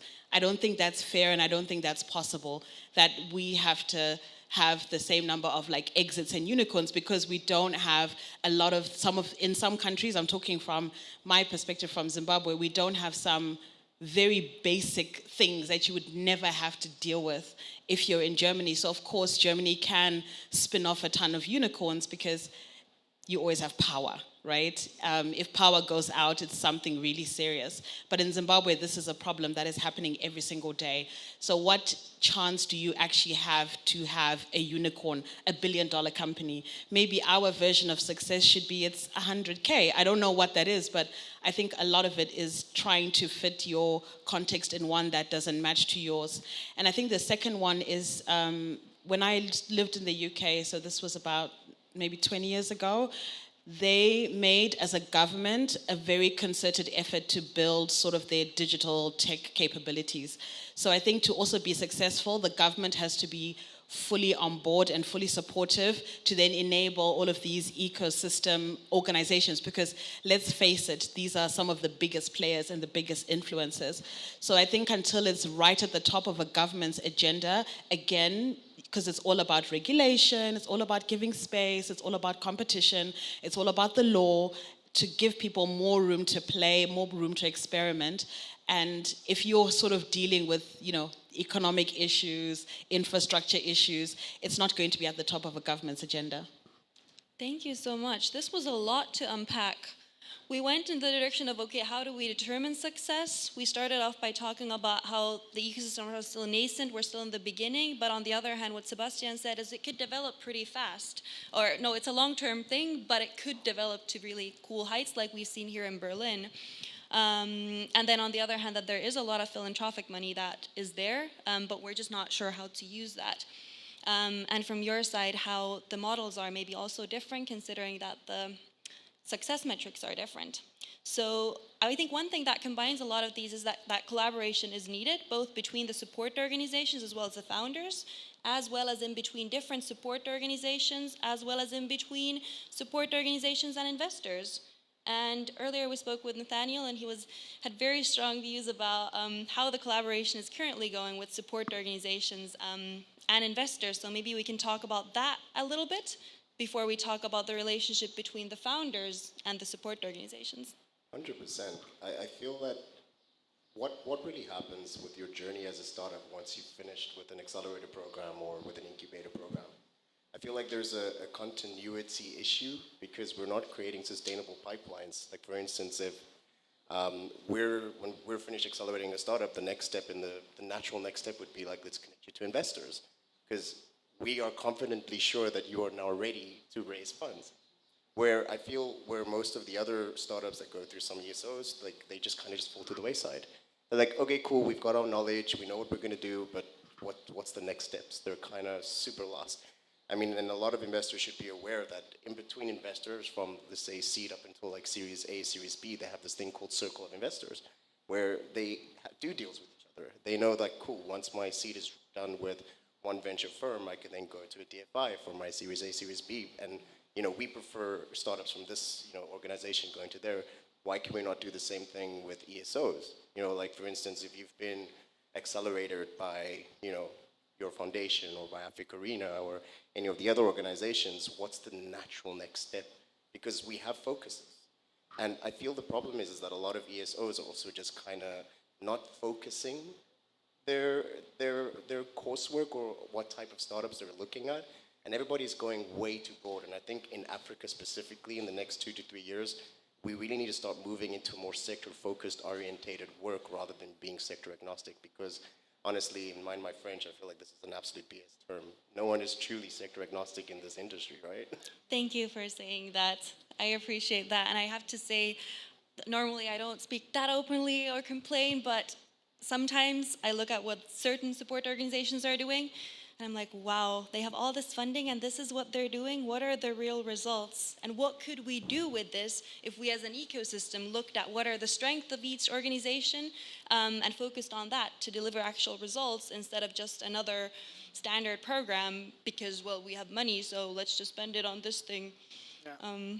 So to build on that, I fully agree. I think we see not the amount of programs that we see that targeting startups in Africa is immense. The question is, are they effective? Exactly. Yeah, and is the money well invested? And when we started Motherland, we first tried to understand what are the real challenges and opportunities in Africa. Yeah, and not coming with from the Western side and saying, okay, we want to see development in that area, and now let's do something. Yeah, and that is really on our agenda. Yeah, but being humble and talking to the people and listening. Yeah, and what we figured out is that one challenge of all those startups is the defocus. Yeah, and really are not able to create a viable business because they have to deal with so many challenges at once. Yeah, and that's why we came up then with the solution by talking to many startups, saying, okay, maybe we can help you with that. Yeah, being this independent orchestrator, helping you to solve the challenge and create business very, very rapidly. And then you have also the KPIs and then bridging this gap between investors, because investors want to see really the hockey stick business cases, and I understand that because I did that also for more than 10 years. But coming from the philanthropic and from the governmental funding side, they don't care so much, right, about the impact. And I think I just have shown a little bit about what impact is possible. Yeah, and these are really numbers. Yeah, and I think we have to go way deeper into that, reducing cost structures and look more for impact. And then there's, like you said, there's plenty enough money. We just have to do it in the right way, and then doing it really in the favor of the development of startups that create businesses, etc. in the future. And then the flywheel will start rolling massively. Thanks, Sebastian. I think that was a perfect bridge to looking at the founder perspective. What do founders really need, and what's the most valuable part of the curriculum? Maybe asking from Chietza, because I know you have a hard stop. It's 44 now, so you need to go soon. But a question for you. What do you think are the most important, valuable parts of a startup support curriculum, as well as the format in which it's done? Earlier, we spoke a bit about equity deals and how that might or might not work in that context. Yeah, I mean, again, I think just sort of the equity part, I think you have to say the context of where this is happening. And if you are in a super functional economy and someone says, I'll give you half salary, half equity, that's probably not too bad. But if you have yourself, your family, extended family that you might be looking after, this might not be a viable option for you. So it might not be viable for you to say, it's because it's a bet, right? It's not all the time that you have shares and you get paid out of those shares. That actually happens very seldom. So I think when we think about the package equity, I'm not 100% convinced that this works in the context of and like I said, I'm speaking really from a Zimbabwean perspective. I think that it's not such a viable sort of way to compensate someone. In terms of the curriculum, I mean, I work in product management, and I always find it so interesting how people over-index on sort of technical skills, like, can you, write amazing documentation? But actually what makes a brilliant product manager is probably what is quite similar to a brilliant founder. It's all about the human skills. Like, it's all about the communication, understanding like how to collaborate with people, how to get your message across, how to ask for what you want, and also how to express the value of what you are building, how to deal when people are asking you lots of challenging questions, and dealing with people left, right. You've got your investors, you've got your stakeholders, you've got people in the team. How do you manage to balance all of those things out? And also on relationships, and I think someone talked about focus, right? This is something that I know a lot of founders really struggle with, and it's really focus, exactly what, as product managers, we're just drowning all the time. So I think really sort of looking a lot more at the human side of things. And yes, I think it's good, you must know your financial models. Yes, that's great, and your KPIs and all that stuff. But as a human being, how are you communicating? How are you collaborating? And how are you actually making sure that you're bringing the right people to the table? And also, who are your sounding boards? I think all of these things I think even in business, we don't talk a lot about all of these like more, I don't know, like maybe things that make us more vulnerable, that make us more human, because I think when you have those things, you can just be so brilliant at so many things. Oh, I love what you're saying, and I feel like this is actually a trend that's not only happening in Africa, but in general around the world, with startup programs becoming a lot less focused on the technical skills and the business model canvas, because we can find that online, and it's a lot more about developing the individuals to have the leadership skills and the skills to pivot when needed, and becoming serial entrepreneurs, creating impact all along their lives instead of just with one business. What have you seen working with your impact ventures through 8 Pioneers? Yeah, I would say that it's connecting people. And when Michel said at the beginning of the event that we are all a family, I asked myself, how often do I text my brother? And it's quite often. And I send him quite often a link of something. And if we are a family, I would ask all of you to share stuff that you see. If you see that there is an event of AfricArena, share it with the people. Make your comment under that post on LinkedIn. Spread it to the world and let people know that there's something existing. I do the same every week. I comment quite often people under random posts, and I'm the lonely ranger in the comments areas, commenting a lot of names. But by doing so, I'm raising the awareness that this program exists. And quite often, I'm surprised about the fact how, and don't bear with me, but I'm surprised about the fact that some members here don't know about those well-known programs in philanthropic areas that everyone should at least have heard about once, to then recommend the startups to join these programs. GIZ is here. If you have an agriculture startup, you should always talk to Philip and join the program. Why don't you do this? It's just free access, and they support you with your organization. And for that reason, I would always say, comment on these LinkedIn posts, make that word loud, and also, tag Mikkel, and he knows a lot of people, and he will tag again, and that is creating a family. And then again, next year when we meet here, we will have a full room crowded of people, just because we're creating a family with connections. I love the action orientation. Who knows where we're going to be next year when we're all going to be collaborating throughout this year. We're slowly running out of time, so maybe we can do one more question with quick answers. Quick answers, everyone. So considering that we talked about what are the most important benefits, equity model might or might not work, especially for early stage founders, we need collaboration. What would be an ideal support organization program from the founder and collaboration perspective? What do you want to see happening?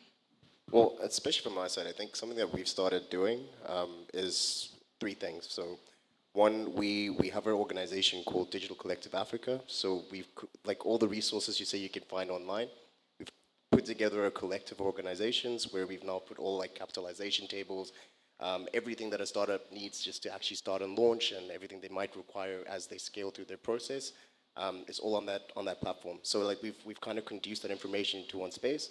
The second thing that we've also done is that we've created a space for founders to actually create a forum. So I think the biggest issue that we have is that, I mean, startups face things like, for instance, in Tunisia, fintech is a terrible space to try and scale a startup because it's regulated. I was having a conversation with a startup who said, yes, I first need to pay $1 million before I can even be licensed to start my startup in the, in the space. It's kind of wild. But it's like these little toolkits that are being created by founders for founders to fast track other founders' success in those ecosystems. So I think that's like one of the coolest things that we could actually do is share those type of experiences so people can follow in those people's footsteps. By founders for founders, something valuable. Sebastian. So from my experience, and Philip was already mentioned, working together with organizations and people that are able really to help you and boost your development. So that can be network, but also when I'm looking back, I worked a lot in corporate startup collaboration, so bringing startups and corporates together. It was always a lot about making easy deals that work for the startup and start working as quick as possible. And I think if we learn that from governmental funding, for example, or from other donations, just not talk and write large proposals, but just really get off the ground, do something that is probably in the end way more cheaper, also for the organization that has to read all the applications, etc., just do. And then measure the KPIs, select the ones that are really delivering, and then move on. Go out of the building and do. And I think a lot what you are talking about is making this money accessible. Because otherwise it's just poof. Thank you, Sebastian. And GIZ is here listening in as well. No, perfect answer. Nothing to add. Maybe next question. Awesome. That was everything I had to say. So. Perfect. What about Chetsa? I mean, I don't think I can add much more, but I think this exchange, this human exchange, so I know that, I have a lot of exchanges with other people who do a similar job to me, and it's like therapy, someone who really understands what you're going through, what you're experiencing, and you get so many ideas. So I think sometimes we always think a solution has to be this like massive thing, but it could be like a LinkedIn group, it could be even like a WhatsApp group or Signal group for the WhatsApp haters.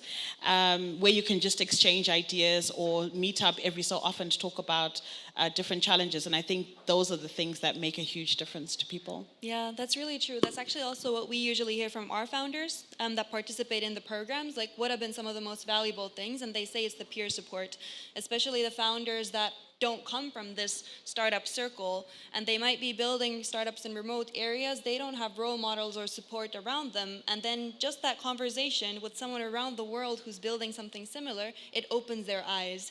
And because of that, they start dreaming bigger, and because of that, they take more risks, and they become the role models in their own communities, and that's how we're slowly lifting up the level in all of those ecosystems. Cool. Do we have time for like 1 or 2 questions? Does anyone still have energy for anything they'd like to ask? See a lot of smiling faces, at least you're listening.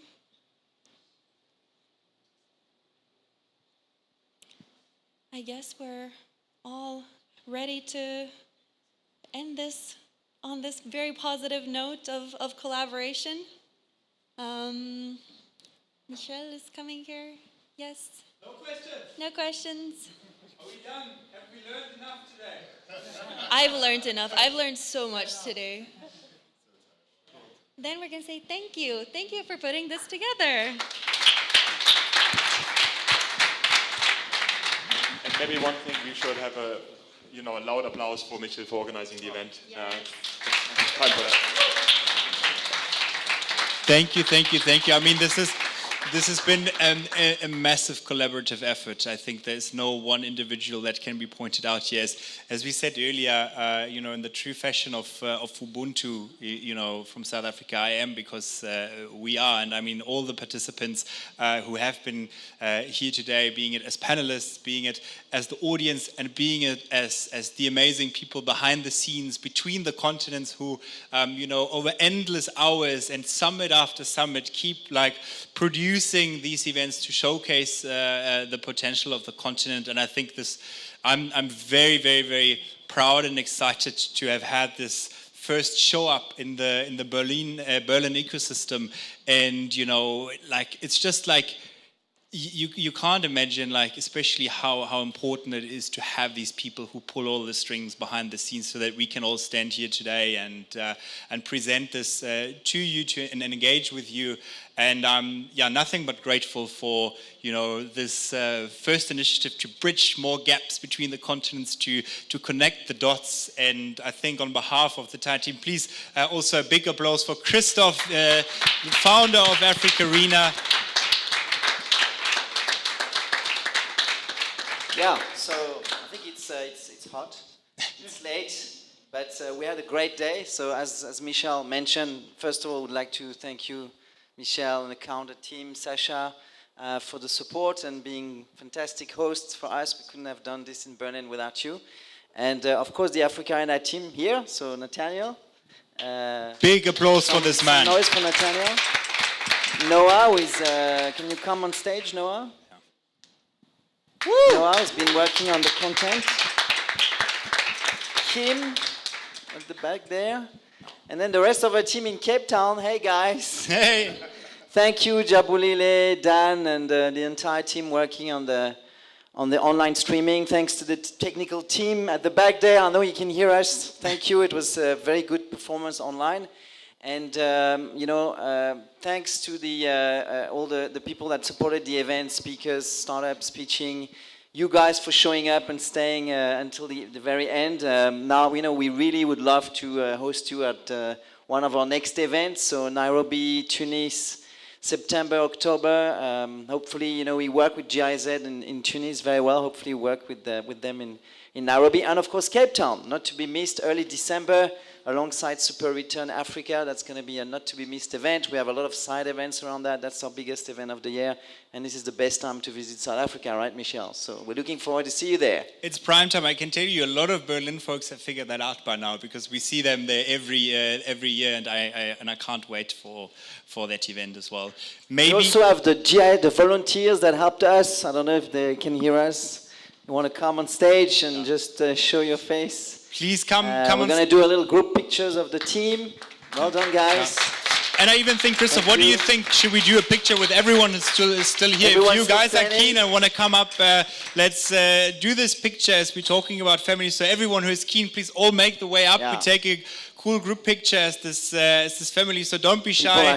Come up, because you were. Maybe we can call our friends from Launch Africa who are in town for fundraising. So Margaret, Junaid. And, I don't know if there's any team member from our strategic partner, AWS, to be here with us. AWS is the anchor partner for AfricArena on all our circuits. So if there's anyone from the team, we can just... Everyone who feels like being in the picture, please come up. You're all welcome. Come on, Judas. Come on, everyone. It's a picture. Let's build an ecosystem. And can we have some music in the background, tag team, if possible? So who's left to take a picture now? This is called the audience selfie. Love this.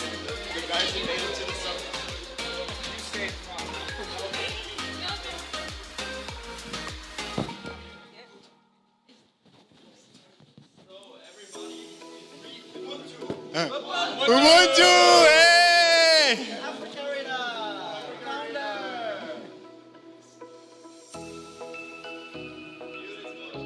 Amazing. We make sure that picture will be shared. We'll tag as many people as we can. And, yeah.